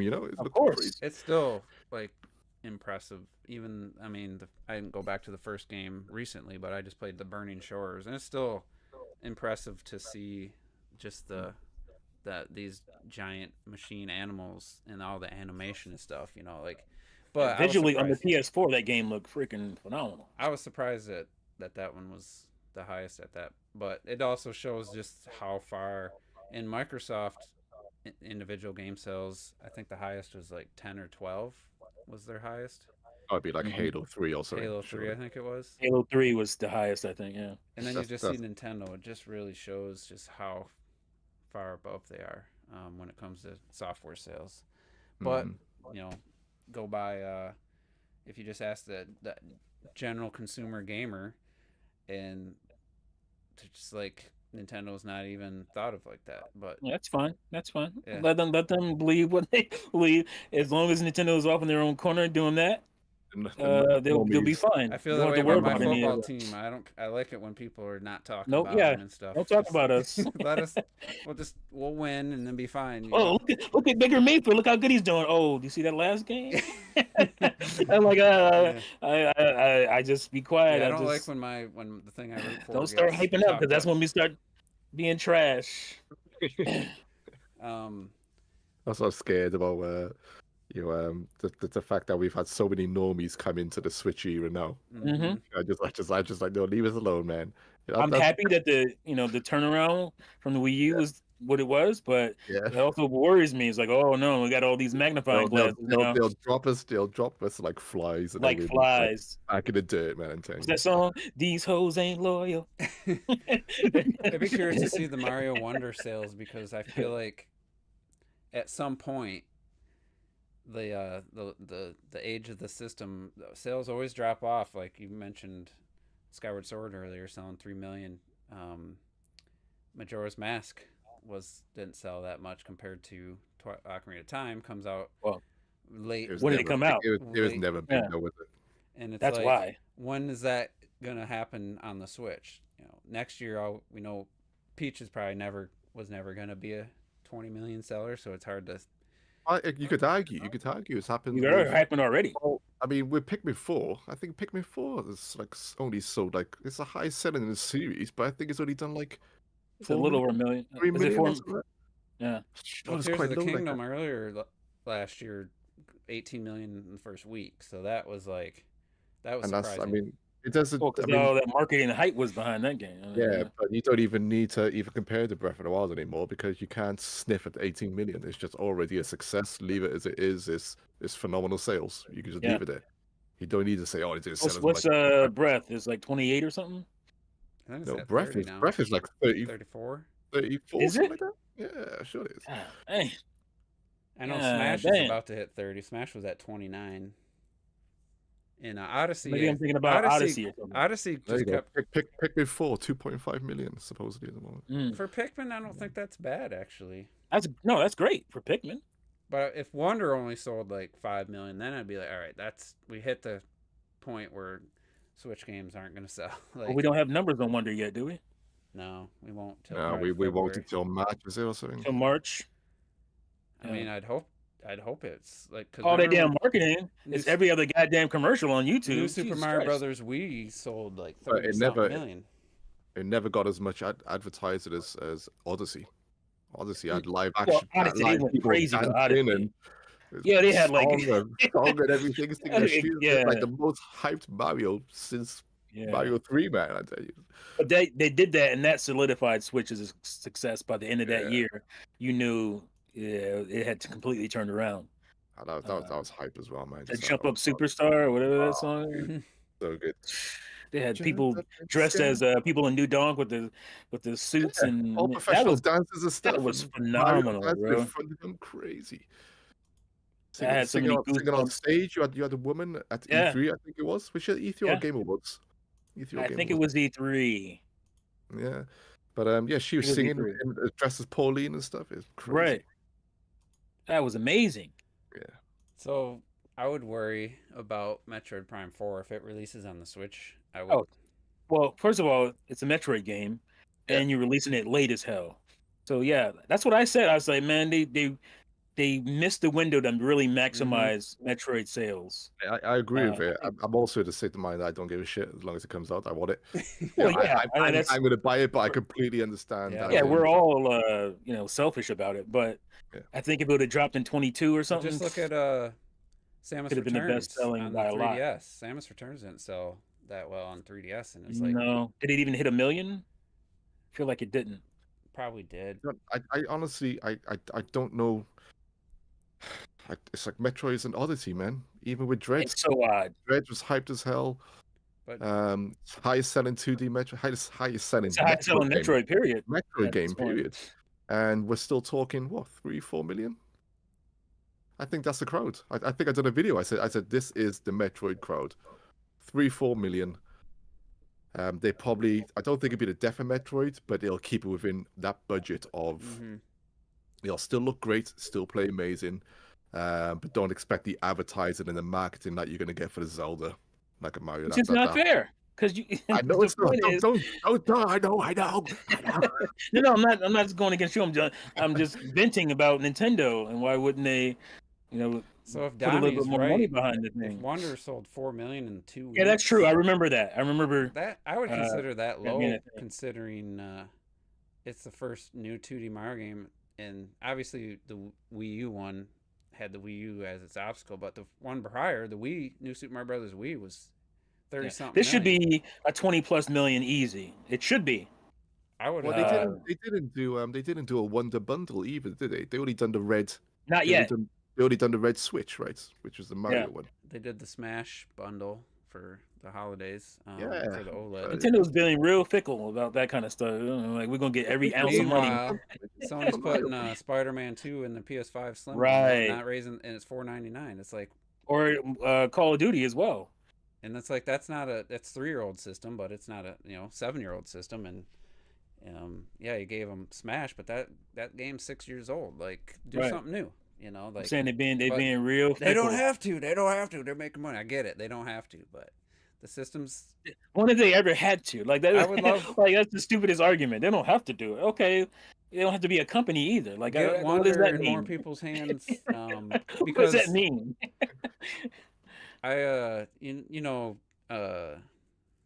Dude, you don't know him, but the guy who played Amos in The Expanse. He does a podcast with the Oh, guy yeah, who yeah. wrote, and they just talk movies and stuff. But they were talking something, and it was probably a few months back. I don't really listen to their. They stopped talking about The Expanse. Now they just talk about different movies each week. Gonna And restart the that show. guy who wrote The Expanse, it was originally supposed to be a game. So he's a big time gamer, and so he always talks about gaming stuff. And his name's Ty, and then the guy who plays Amos, can't think of his name, Wes Chapman. What's He's Chapman? like, they still make new Mario games, because he was talking about the new Mario games. He's like, I can't think of the last time I heard about a new Mario game. They still make those? Like, he was like dumbfounded. I'm like, he's an actor who's like a dude bro, but he also loves movies. He's out in the world. He loves movies. He's like a movie nerd, but he's also like a dude bro about everything else. Like being outdoors and all this stuff. He was a military guy and stuff, and he's just completely oblivious that Nintendo was making new Mario games. He's like, it just kind of blew my mind. He sold 1 billion Mario games since he remembered playing them. I think even the St. Brown, the wide receivers in the NFL, they do a podcast, and I feel like they said something similar. I don't know. They were talking about Taylor Swift. How can somebody sell 20, 30, 40 million copies of something and people have no idea it still exists as a thing? That's crazy to me. That's how big the industry has gotten. Mm-hmm. But they probably, I mean, a lot of these people. Well, I'm sure they're locked in their own little Call of Duty gaming world circle, right? But it's so Madness, big 2Ks. that you could be locked away from these other things that are super big as well. It'd be like it's crazy. being like, maybe you don't go see movies all the time, but not being oblivious to Barbie that came out last year, or Oppenheimer. Like, I was talking to my brother, picked him up from the airport a couple months ago, and I was telling him about the IMAX experience, and he's like, Oppenheimer. Is that movie about the guy with the bomb? I'm like, how can you be so oblivious to, like, it's the second, I think it's one of the top 3 grossing movies of the year. Not only that, well, obviously that's a big thing too, but this year was so terrible with films. Like, it was one of the worst years I can remember, especially for blockbusters, but just film in general. How do you not know Oppenheimer was a thing? Like, you have to, if you are mildly interested in films, movies. Yeah, it'd how be do you one thing if you're just that? like this, someone who doesn't care about movies, never watch, right. You know, like this. I know a girl who doesn't watch TV shows. You could say she knows of Game of Thrones, like she knows the name, but she's never gonna watch it. She don't care, you know. She's too busy with life, you know, going out and doing stuff. Right. And so I can understand. I'd say gaming's a little more understandable, but to be that unaware, it just it blows my mind. What other big things? You got people that are fans of House of the Dragon that never watched the Game of Thrones. That's how crazy it is. So 2023, what we had a couple shows, Last of Us and Twisted Metal. And was that it for gaming? I know we had the One Piece show, which is not Mario gaming. movie. Cyberpunk. Movie. If you want to count that or not. There was a new season of Castlevania, I believe. Cyberpunk was great. Cyberpunk. Yeah. That was fantastic. I didn't watch it. I don't have Netflix now. I'm going to be getting it pretty soon because there's enough stuff I want to watch now to just. That wasn't this year. What was it called? Resident Evil. Was that this year? They keep putting. Excuse me, this year, 2023. They had an animated movie. They had an an animated movie, I think, in 23, with the voice actors from the games, the recent games. Was Castlevania in 23? I think it had a season in 23. Yeah, it had a new season in 20. I think it started in 22. I watched the first 2 seasons and I kind of fell out. I don't think I finished the second. It was great. I still think it's great. I didn't think it was bad. I wasn't that interested. It's like The Witcher 3. Like the luster had worn off. Well, Witcher. The first trash. couple It's episodes, trash. I'm like, I can't keep watching this. There's no reason to watch Witcher. I mean, there's one. You want to watch it because it's Henry Cavill's last season. Yeah. If you're a Cavill fan, but it is so bad. It is so bad. Tell the actors if you're a just Witcher fan, out of all my friends, I was going to be the only one to watch it, and I still haven't watched it. I can't recommend it. I can't. It's so bad for what they did to the characters. I mean, Triss, it's almost like the actors knew. They were just like, we're just gonna have fun in the scene. Like, you could tell the tone was different. You know, Yennefer's nice, the actress. She's nice to look at, and she's a good actor and stuff. But Is she? Is she? I think so. Yeah, she is. Come on, come on. One scene, she's not my okay, Yennefer. Sorry, I'm just gonna put it out there. Well, it's not my Triss either, but you know, Yeah. it is. Well, what yeah. Oh my God. I don't think they got the Triss right. Not even close. That terrible wig. It's a terrible wig. Yeah. Gran Turismo was another game kind of adaptation.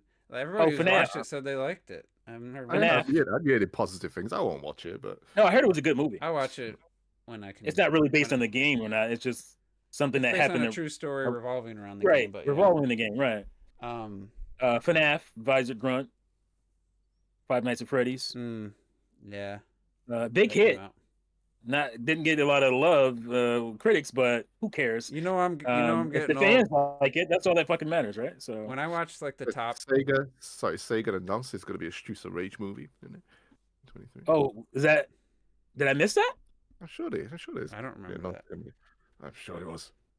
Because I need that in my veins. I always wanted that. Anyway, just carry on. I was gonna say, there's times where you're like, I'm getting old, and when I watch people's like top 10 best movies of the year, top 10 worst movies of the year, and I'm half the movies I've never even heard of. It's not that I just didn't go see them. I like Five Nights at Freddy's. I guess I remember hearing something about it, a game coming out. I didn't know there was a movie coming out. The movie came out and it did really well.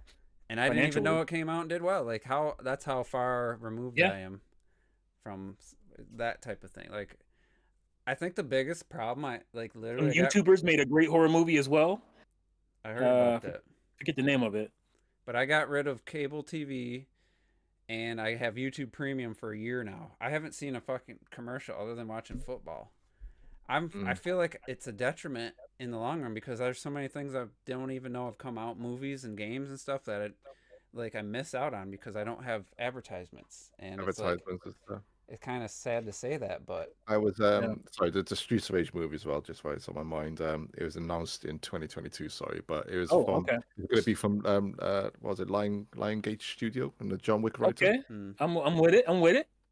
Yeah, that's 2023. Nintendo announced a live action Zelda movie. Zelda, of course. Zelda, bro. I'll be excited when I see. I need to see something though.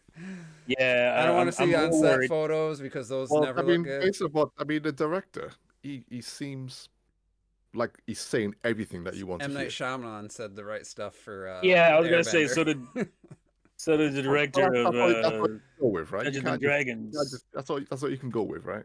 Right. I mean, you got to have something to hang on to. That's something. Hope and pray. Yep.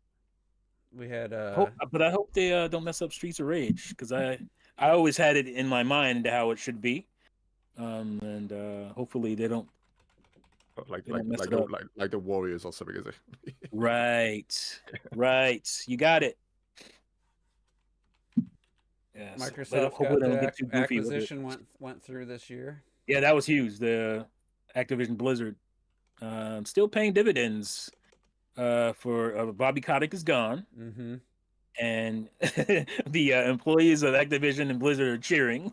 They can't stop talking about how much better it is to be from under his thumb. That guy was insane, bro. Insane. That's like one of those moments where you feel like a true bad guy's got away with things. Yeah. And this isn't video gaming related, but Netflix's live action Avatar, since I brought up the terrible M. Night Shyamalan. Well, Netflix came back. They were on the brink. This is the year they came. 23 was the year they actually came back and recrowned themselves as the king of streaming. So they put out some like legit photos of like the characters from the show, and they're like almost all of them are just perfect. Like they look perfect. Now are they gonna? Me and my daughter, especially my daughter, my oldest, she's crazy hyped.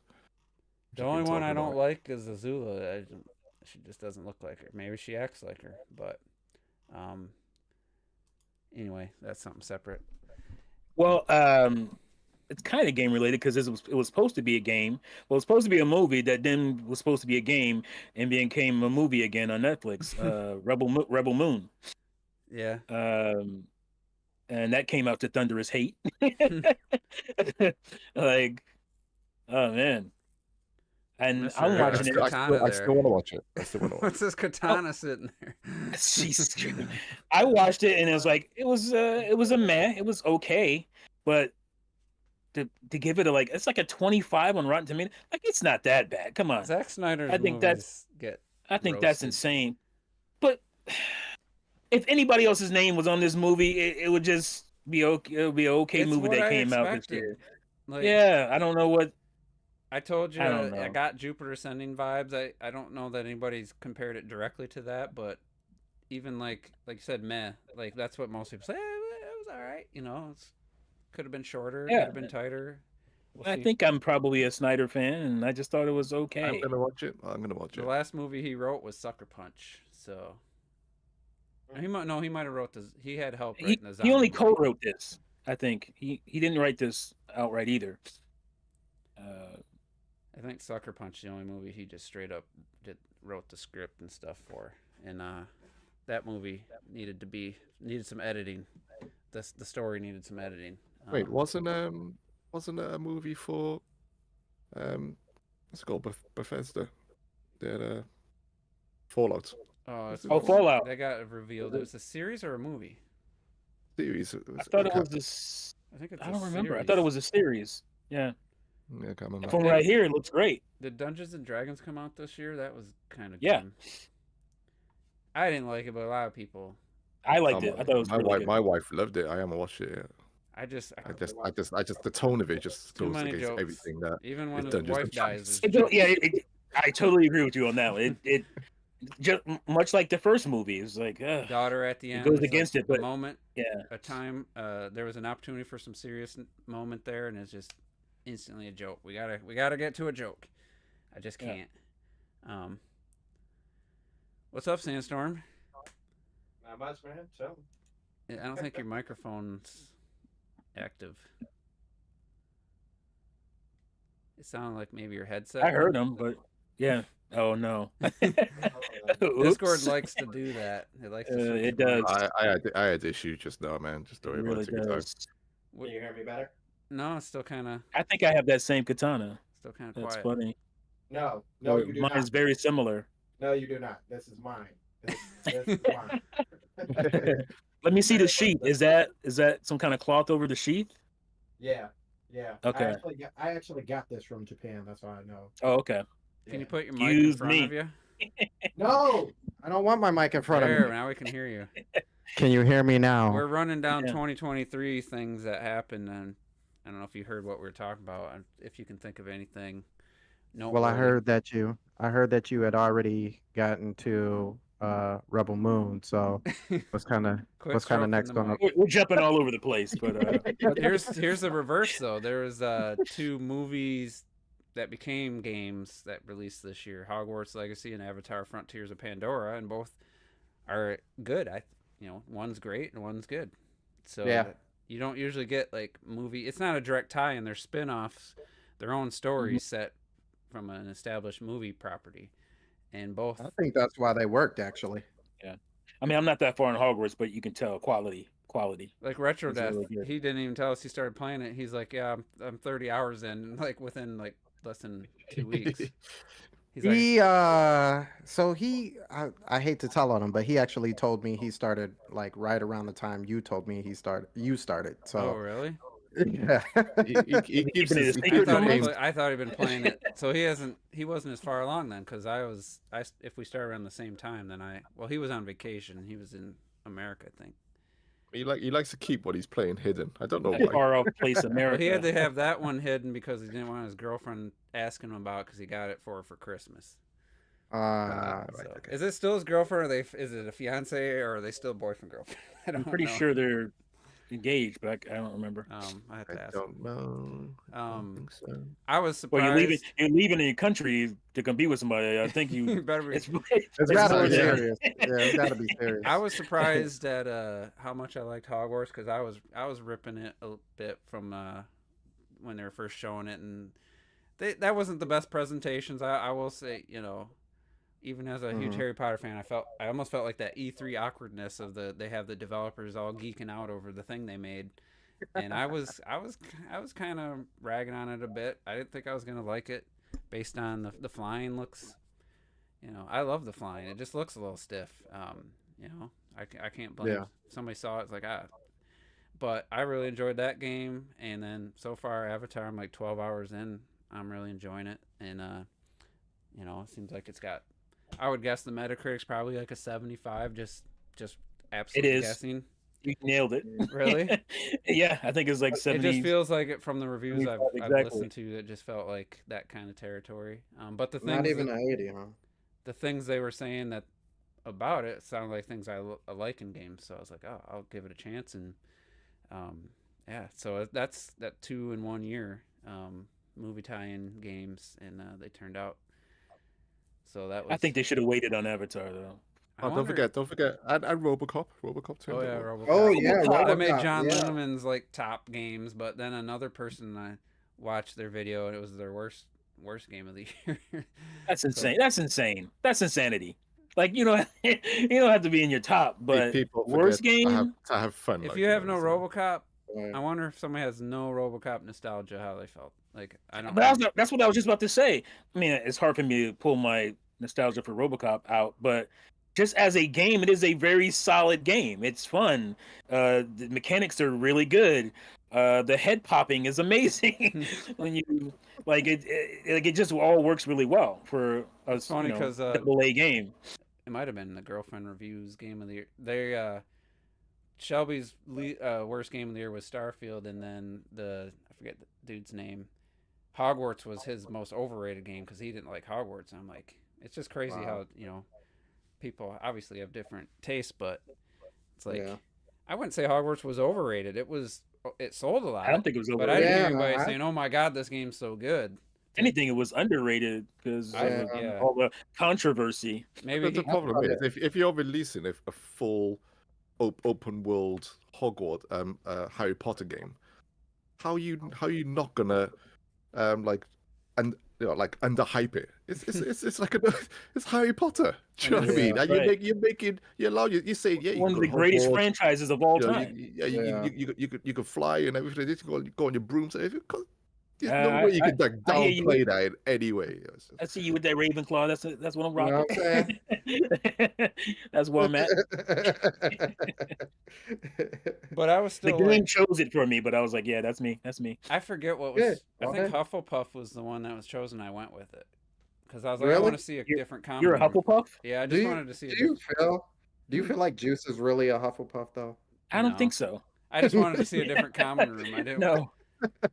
So what you have to do? Do you have to answer questions and stuff? Or something? Yeah, the what's the hat called? The Sorting hat. Sorting hat. The sorting hat. I right. tried and to answer him to be sure. Gryffindor, and I was like, "Are you loyal?" Yes, Oh, I'm you super tried. loyal. And I said Hufflepuff, and I was like, "Well, I'll just go with it." That's funny. Okay. Did you guys talk about Forspoken? Because I know that was. No, we weren't talking really individual games. Just like Was that 20? Was that? that was Yeah, early that was- this year. that was- yeah. early 23. One of the Very first early, games. wasn't it? Look at you. Just like most Sony fans, you We forgot. were just talking about kind of like things that happen. What a disaster! in like tying games. I hear it's a decent game. It's just it It is. had technical is. issues from what I The remember. demo some- just like, yeah, this is It did- okay. Like The demo didn't sell it at all. it looks cool, like a fully leveled up character with all the moves. It looks cool. I have to wonder if it came from. I know it's it could even be termed racist. I wonder if it came from a Western studio instead of like a Japanese, instead of Square doing it, Japanese studio doing. maybe some of the cultural stuff that was off a little bit. Well, you know? With the characters and stuff like that. Like you're trying to be. It's like where you try to get these modern vibes into characters in games and Well, stuff. the The main French sometimes characters- do it.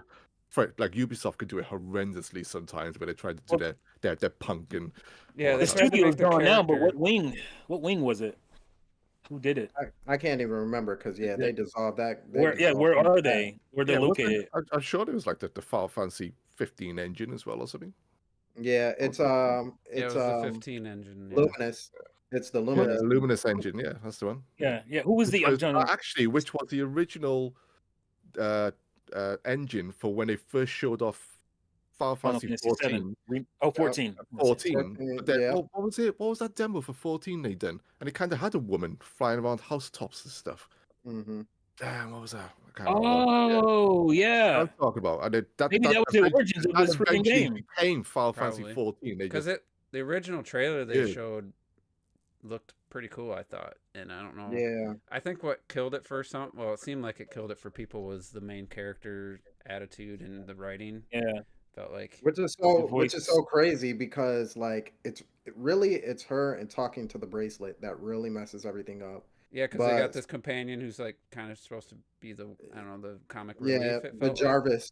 Yeah. It reminded me of Homeboy in what was the? Well, he just said it with Jarvis. The Dragon game for Xbox that never came out. The Scalebound. Scalebound. Scalebound. That attitude, that fake ass. Yeah. Yeah, man. I'm in New York. I'm a tough New York girl in this fantasy world. Like Devil May Cry almost. I don't. But it's ironically like bad Devil May Cry. It's ironically funny because spoiler for a game that I'm sure not too many people are going to play, but once you lose the bracelet and it's just her conversations feel so much more natural. Like she's just like, okay, I got to do this, or you know what I mean? Like, oh, watch out for it's not her being like, yeah, swear word every other word. I think it was cool to see when she first could do magic. When she first did a cool magic thing. Yeah, a normal human being, a teenager from New York would be like, holy shit, I just did magic. That's cool once or twice. I don't know if they kept trying. Not every time. Yeah, they do it every time. I think it was a reveal that really messed it up for them, wasn't it? Like I'll play it at some point. Added in all the voice acting and stuff, and it's plus the face. In this day and age, the facial animations on the lower tier, I feel it definitely is. And just even the NPC, like the actual people, not the like the main character stuff. But like the NPCs. PlayStation 3, like easily.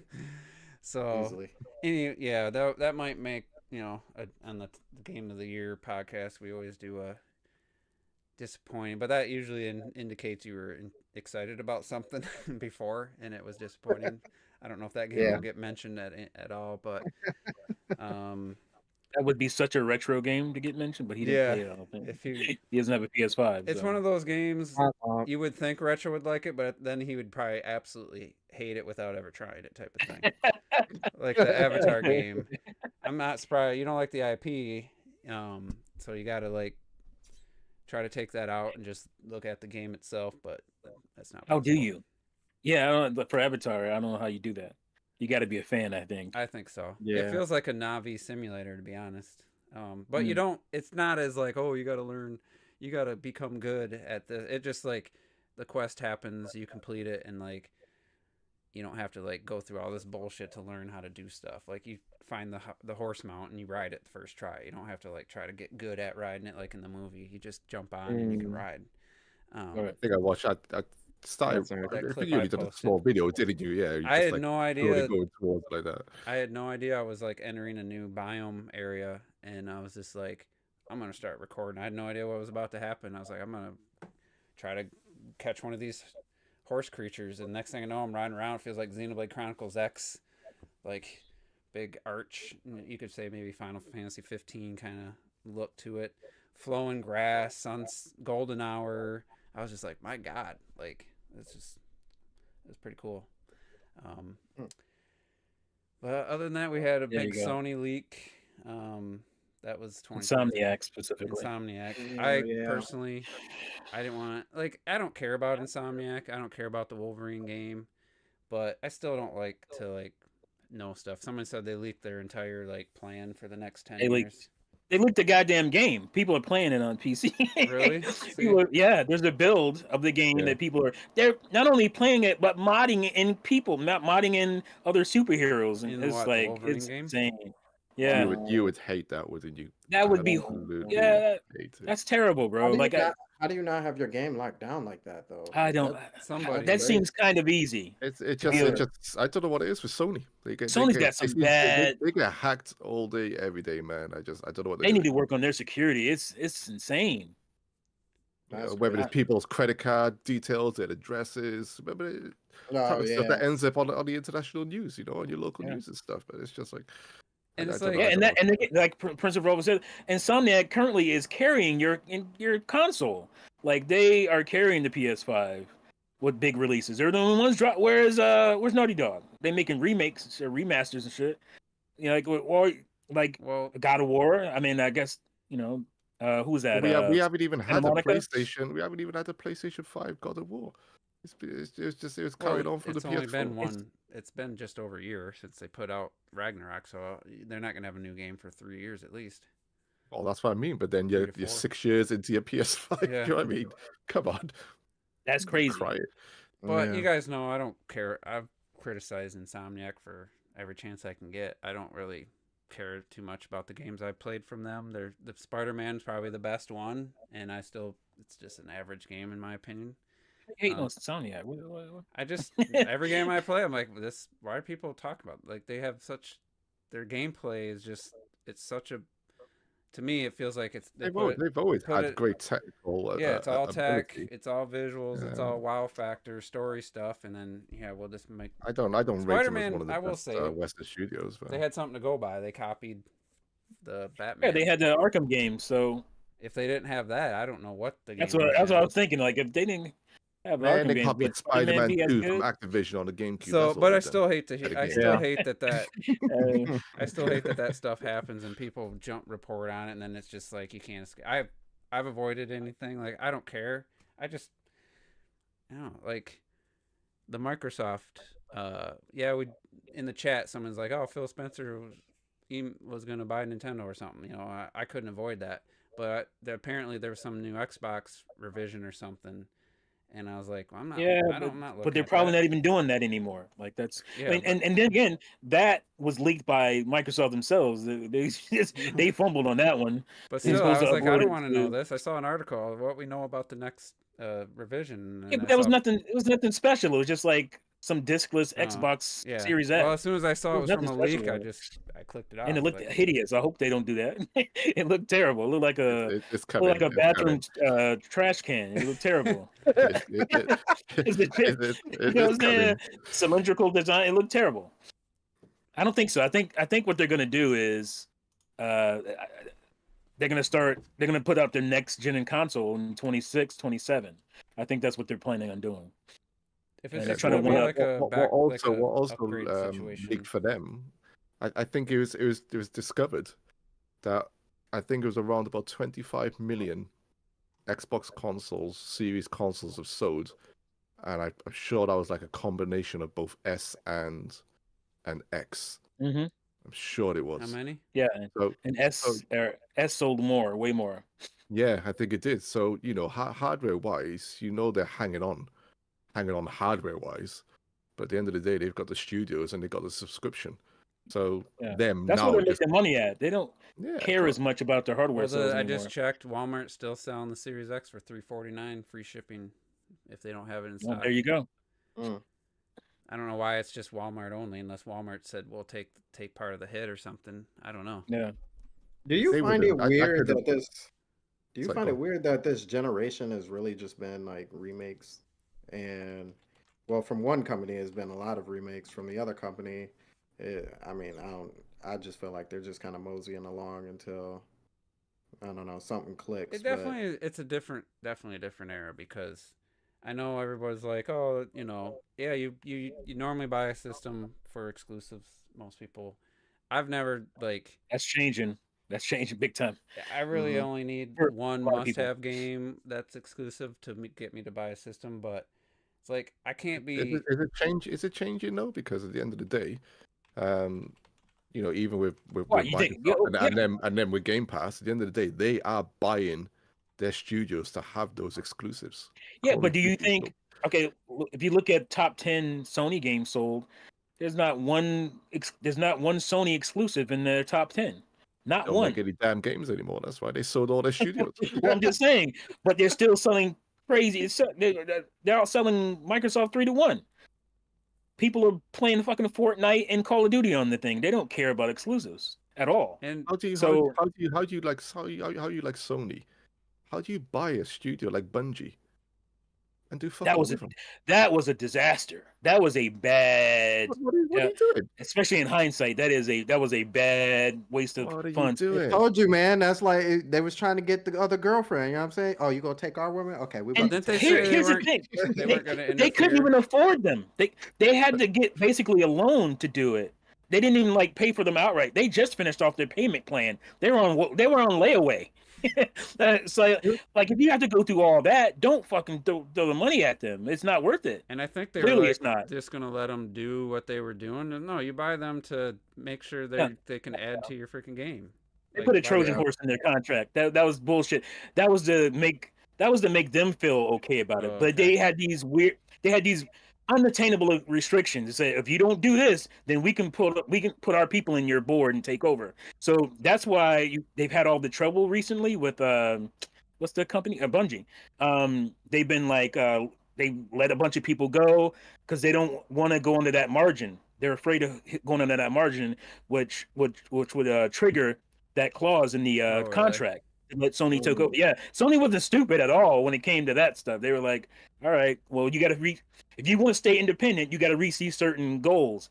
And they're on the cusp of not reaching those goals, and Sony's just going to fucking take them over. Was Bungie's plan just to like keep putting out Destiny 2 stuff? Like, well, they got Marathon coming. They had another game in the works that I think got shuttered. They had plans, but because Destiny 2 basically collapsed, the fan base turned against them because of what they were trying to do with the microtransactions and all that stuff. That's why they've had so much trouble recently. But the point I was getting to is like, yeah, it's nice when you have all these exclusives and stuff, but like if I look at 2023 and 2022, like as long as I get a new release on the system I bought, I don't care if it's also on the PS4. Like, I don't care. Like, I don't care that Elden Ring's playable on an Xbox One. I play Elden Ring. I put 180 hours, and I'm loving it. So as long as I'm getting new games, it's not like the Switch where, you know. You must have bought the PS5 first for a reason. Well, Returnal was the reason. Yeah, and you loved the PS4. And you had a bunch of PS4 games. PS4 games. I wanted to play Returnal, so I made sure I had it before Returnal.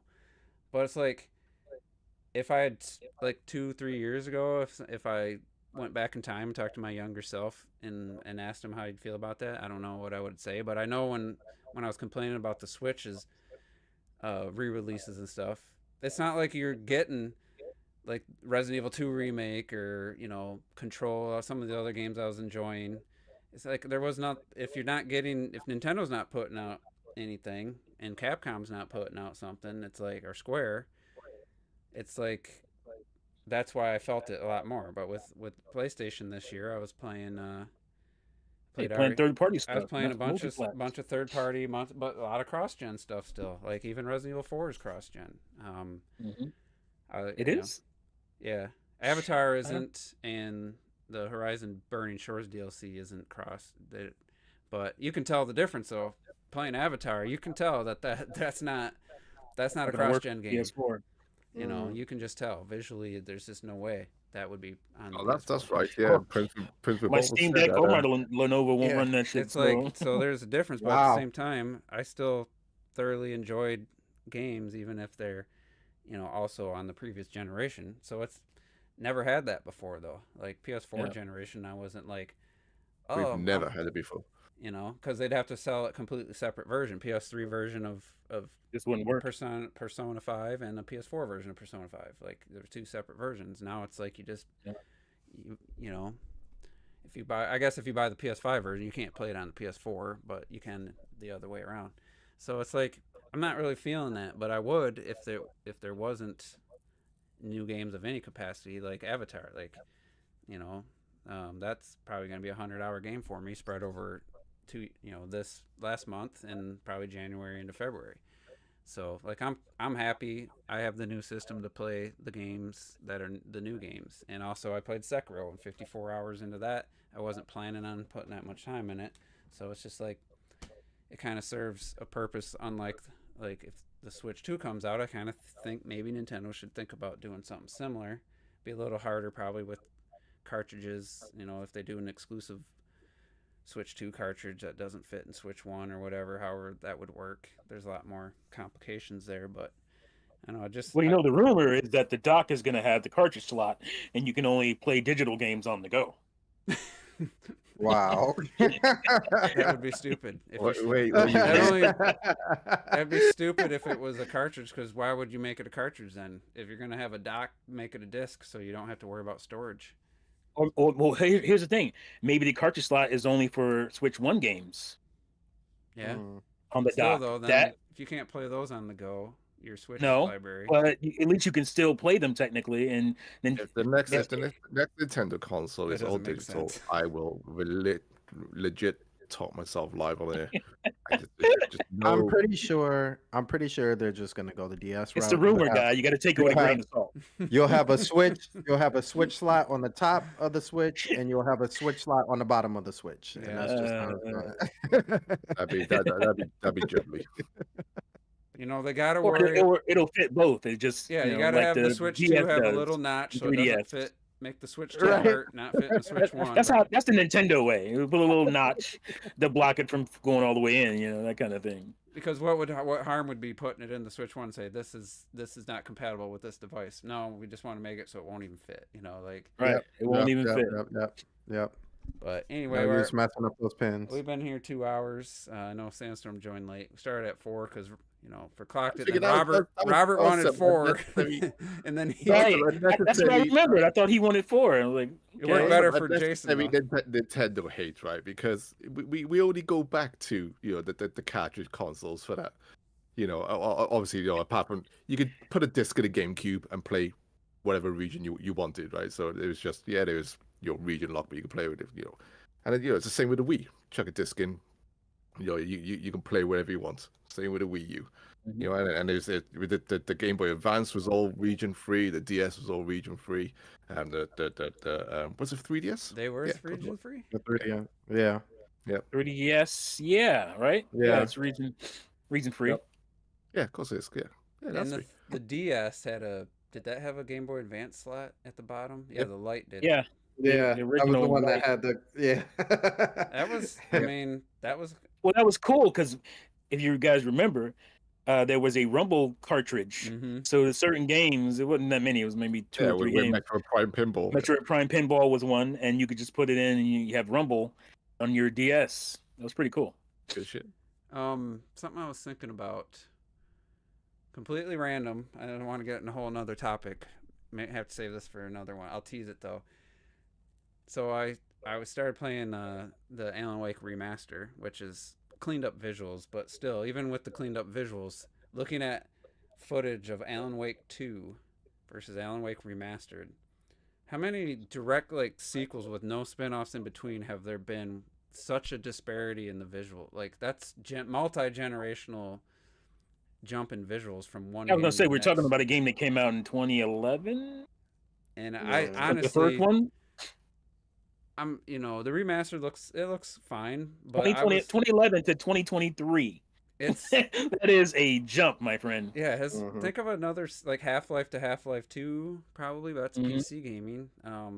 When have we had a sequel be generational leaps later? A generational leap. Not unless Metroid something Metroid Dread from Super Metroid. About the Legend of Zelda, man. Breath of the Wild. You go for Twilight Princess. For Skyward Sword. Skyward Sword. That was definitely. That was scale and stuff. Oh, come on! When he first showed, here's a new Zelda, and he clicks his fingers in the field, we all went, shit our pants. It's like whoa. I would say that's Mario Kart to Mario Kart 8. Yeah, Mario Kart 8 from Wii. But wait. Which one? To what? Actually, 7 was Mario it Kart. was 7 to Wii. Well, yeah, I guess it'd be 7 to 8. Well, 7 looked pretty good. Even from 7, I don't think that's as big of a jump. I think it's I think it's close, but maybe not. Maybe one tier down. Well, Mario 64 to Sunshine. Yeah, that's a pretty big leap. That's a pretty big leap. I'd say. You go I from mean, I feel like any game from I was gonna say any. Oh my god! And that was only a couple years. That wasn't even like that was an astronomical leap. What about Flight Simulator 08 to like 2020? That was pretty huge. That's a pretty huge leap. Oh yeah, that's a big come on! jump. I mean, the one was looking realistic. You know, like, that's insane. Easily the biggest jump between gens was where you can say 2D to 3D, but That's definitely not fair. I'll definitely go N64, PS1, Saturn to GameCube, Xbox, and Dreamcast and PS2, because you look at Metal Gear 1 and then put it next to Metal Gear 2, you're like, what the fuck? Yeah, solid. Even a Soul Calibur game. What, 498 for Metal? Solid to Solid 2. Gear. It's pretty huge. 98 for Metal Gear. 3 years. 2001. Yeah. Crazy. The Soul Calibur games are the same way. Grand Theft Auto games are the same way. Grand Theft Auto 3 to GTA. Grand Theft Auto 2 to 3, but that's again 2D to 3D.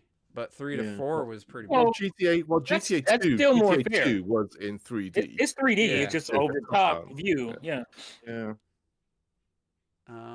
that's a big difference. You're just not going to top that generation. It's just too crazy. From what I've seen, because even when you play Resi 4, and you can jump to stuff like Dead Space and Gears of War, but you can it's not like huge. It's not that big. Yeah. No. And then since then, it's only been Nintendo who are lagging behind. That's a good one. Biggs. Super Mario 3 to Super 3 to Mario World was bro. That was a leap. The first time I saw that commercial with the giant bullet bill flying across the screen, it's like, what? My mind was in chunks. From NES to SNES, like if you're talking Metroid. Metroid. Super Metroid is Zelda to Link to the Past and everything. Come on, and that's a leap. Yeah, I'd say the gap between the two is probably equal, but it's looking back now, it's probably harder. It'd be harder for somebody now who didn't live during that time to say, yeah, that's a big jump there, because it doesn't have the wow factor of like a modern looking game. But yeah, that was a huge jump. Like for Sega, when you had the Dreamcast, you don't, even in me, you look at something like Panzer Dragoon Saga as an RPG from Sega, and then you see Shenmue. And you're just like, what the fuck? Shenmue is like real life. You're like, that's a huge. Saga came out in 98. Saturn to Dreamcast is just like, Saga came out in 98. Shenmue was being shown in 99 and 2000. Right. Was it Dead or Alive? What was the one on the Xbox original? 2 or 3? I think it might have been 3. Dead or Alive 3 was on the Xbox. And then the 360 version, Dead or Alive 4. But, I mean, Dead or Alive 2 on the Dreamcast as well. Soul Calibur. And a bit of jank as Virtua Fighter 3 is on the Dreamcast is still a staggering leap from Virtua Fighter 2 and stuff. It's just so you also agree that it's jank? Okay. It's my least played Virtua Fighter, and in the arcade is phenomenal on Dreamcast. Unfortunately, the port just didn't quite hit. Same with Sega Rally 2. You go Star Fox to Star Fox 64. They're both 3D. That was huge. Ooh, that was come on. Astronomical. That was bare polygons a few paper mache. Some paper mache. What's my Disney movie? What's my Disney movie? That's Tron 1 to Tron 2. Tron to Tron Legacy. Oh, come on. Tron Legacy. Yeah, seeing the Legacy and the bikes. That's honestly like I started Alan Wake Remastered because I was hoping to try to squeeze it in and start Alan Wake 2 to get in for the Game of the Year discussion, but I'm not counting any game I didn't start in 2023, and I didn't get Alan Wake 2. I don't know if I'm going to get it, honestly. I'm not really. First game's okay. I'm just kind of pushing through. That franchise is dope, though. Like, just Alan Wake to, Quantum, I didn't like as much, but Control, like... The world. They're all supposed to be part of the same world, right? Mm-hmm. Yeah. And universe, yeah. That's what's intriguing me about Alan Wake, but at the same time, like I feel like I don't know if it's the same guy in Alan Wake 2. Some of the narration's pretty stiff. I don't know what if they're going for a certain style, but I'm not really getting sucked in like I was hoping. Yeah, I can't buy it until they put that bitch on the cart and kiss my ass. Yeah, that's the other thing. Cart. I was like, Alan Wake 2. On a Saturn, I used to play games like D and Enemy Zero and stuff. And there's a good documentary recently for Kenji Eno, who was the director. He died when a good few years back, and he was trying to do something quite similar to what Quantic and them trying to do, just create this narrative universe. And he was trying to create the first female video game actress, who you play as Laura. And she plays as like a character in D, and then she returns as an actress in Enemy Zero, but plays a different. She's meant to be a digital actress, it's like that. I like stuff like that where you try to build these universes where everything's connected in some way. Yeah, but you do it from a storytelling and from a virtual acting type of point of view and stuff. So I'm gonna guess Quantum Break isn't in that universe just because of the nature of the tie-in with the show, and maybe there's some connective tissue. I thought it was supposed to be part of the same universe. It wasn't mentioned in Control though. Like Alan Wake was actually, you found some documents talking about Alan Wake. I think Quantum is more about the time where Control was like. Yeah, the time period. Yeah. In time, wasn't there time travel? About the AWE. Yeah.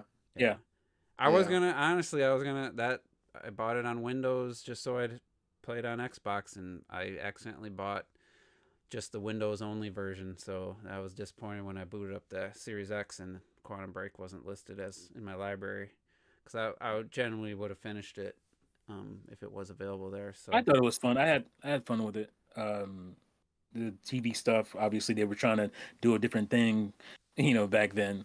That didn't really work out, but I didn't mind it. I didn't mind the TV shit.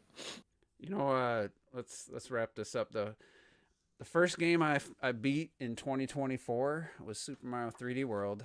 I got to the Bowser's the second Bowser, a couple of weeks ago, and I was like, let me just push through today. And then I did that final fight with Bowser climbing the tower, with the cherries. That was epic, bro. And then did the couple levels into the special world to get Rosalina, and I'm just like, I broke my tradition of playing Breath of the Wild to end the year and play it to start the new year. So 6-year tradition ended. And I was like, I'm gonna see the credits roll on 3D World. Gotta get through Tears of the Kingdom first. Like I do every year, the week before the game of the year, I'm gonna replay all the games for at least an hour that are in contention, just to get a refresh. Leave the busy work, T, and just get on with the main story. Yeah, that's what I'm giving up and just. And if you feel it, come back and do come back and do the quest. Honestly, that's what I'm gonna do. I'd be curious if have a discussion about this. It's I'm about to beeline the best story stuff Nintendo's ever done for me personally in a game. If you care about the story, that's my problem. You got to watch the memories and get all the memories. Right, if you get all the because you don't have to. So, but I'm gonna do if you do, it's the best. Honestly, I wouldn't. It should be mandatory. It's I wish there were longer. To be honest, the memories a little more short form, just like they're longer than the Breath of the Wild memories, and they're not just like, oh, it's Link and Zelda hanging out, she catches a frog. It's like actual story stuff, like what happened, how'd we get to where we are. What, you didn't get something out of all those memories? You didn't get you didn't get an important story element out of each memory. And I've watched the memories and the ending of that game more times than I can count. I still get goosebumps. Just rewatch them in order. It's good. So good. I would love an animated series in that exact style. It's so good. I'm gonna stop playing everything else, and I'm gonna play Breath of the Wild. Because Terrell was like, "Oh, I'm just doing. I didn't even know what do those glyphs do?" I'm like, you didn't even know what they do. Like that It's not his fault. That ain't his fault. Shouldn't be They optional. didn't even talk to him. That's Nintendo's fault. Not his. No, come on, man. It's not his fault that these are giant glowing things upon mountain sides. They are huge. Yeah, and how do didn't they even see the tie? glowy because We're not gonna he do didn't this. even see Amber. Yeah, He didn't even see Amber. You have to get the stories to find out why they're there at the end, right? And it's worth it. Like I said, Okay. To me, it's the best story. Nintendo's not the best. They're not motivating me to care about it, though. That's not on me. It's not motivating you to go and see at least what one of them is. I've done a couple already, Right. but I'm saying I did it on my own, and then it's like, oh, okay, this is cool. and then I got to one that I could not find the tier, and I just said, fuck this, I'm just gonna move on. I moved on to it. That was 60 hours ago. I don't know. Because really, and that's what you can do in this game. You can say fuck something for 60 hours, and it's crazy. Well, Robert and I discussed this about when I was talking about one of the streamers was playing Breath of the Wild and just like beeline it to every yellow circle on the map. It's like not stopping at anything, not doing shrines. And I'm like, it sucks. Honestly, they're like, oh, this game's alright. It was okay. It's like, yeah, but there's so much of the game you didn't even experience. No memories, no shrines. Struggled because you have like 5 hearts, 6 hearts or whatever. Trying to. That's cool if you're trying to make the game harder. Like that's. Yeah, but I'm like, why this stuff shouldn't be optional? There's some stuff that it should just be a main quest you have to complete. Yeah. And it's like, because not everybody's motivated. They're not seeing this thing and say, I got to go there. Like I was. Like I said it in the video and I got a lot of pushback. I got fucking essays in the comment section about how I was wrong and I need to move on. I know we're talking Zelda here and stuff as well, but I just think over my gaming life of all the open world games I've played, I even if we just talk about a more recent one like Witcher 3, there's a moment in there where you have to fight a lichen in a forest, and I'm right, if my memory's correct, I'm sure there's a side quest, right? You go into the forest, you find the lichen is just like this wooden deer-looking thing. It's huge, and it's one of the best moments in the fucking game. Very cool. So good, and you can easily miss stuff like that. But at the end of the day, I've actually found more of the side stuff in The Witcher more compelling than the actual main story itself.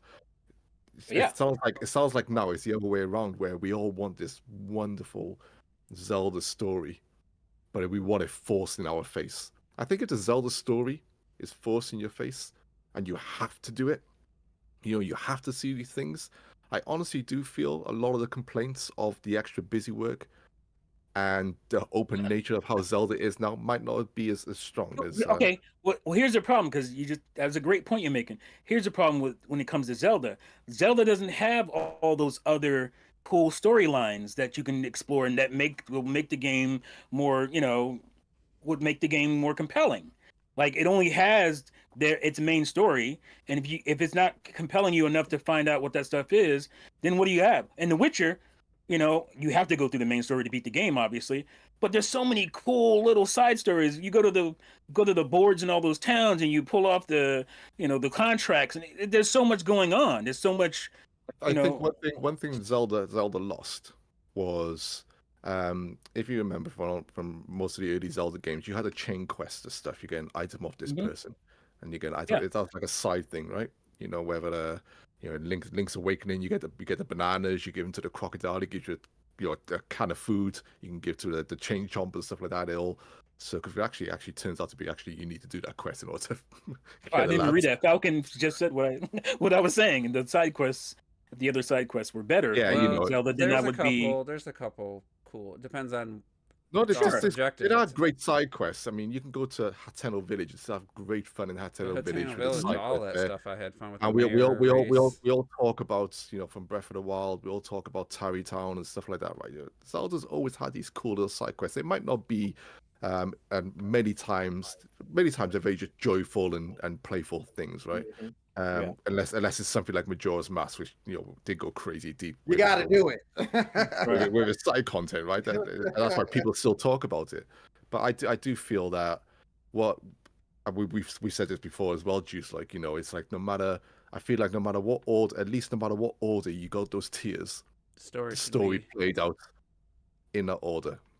And I think even that would have greatly impacted the game immensely, because I got stuff out of order. I was just like, oh, I didn't want to see that just then.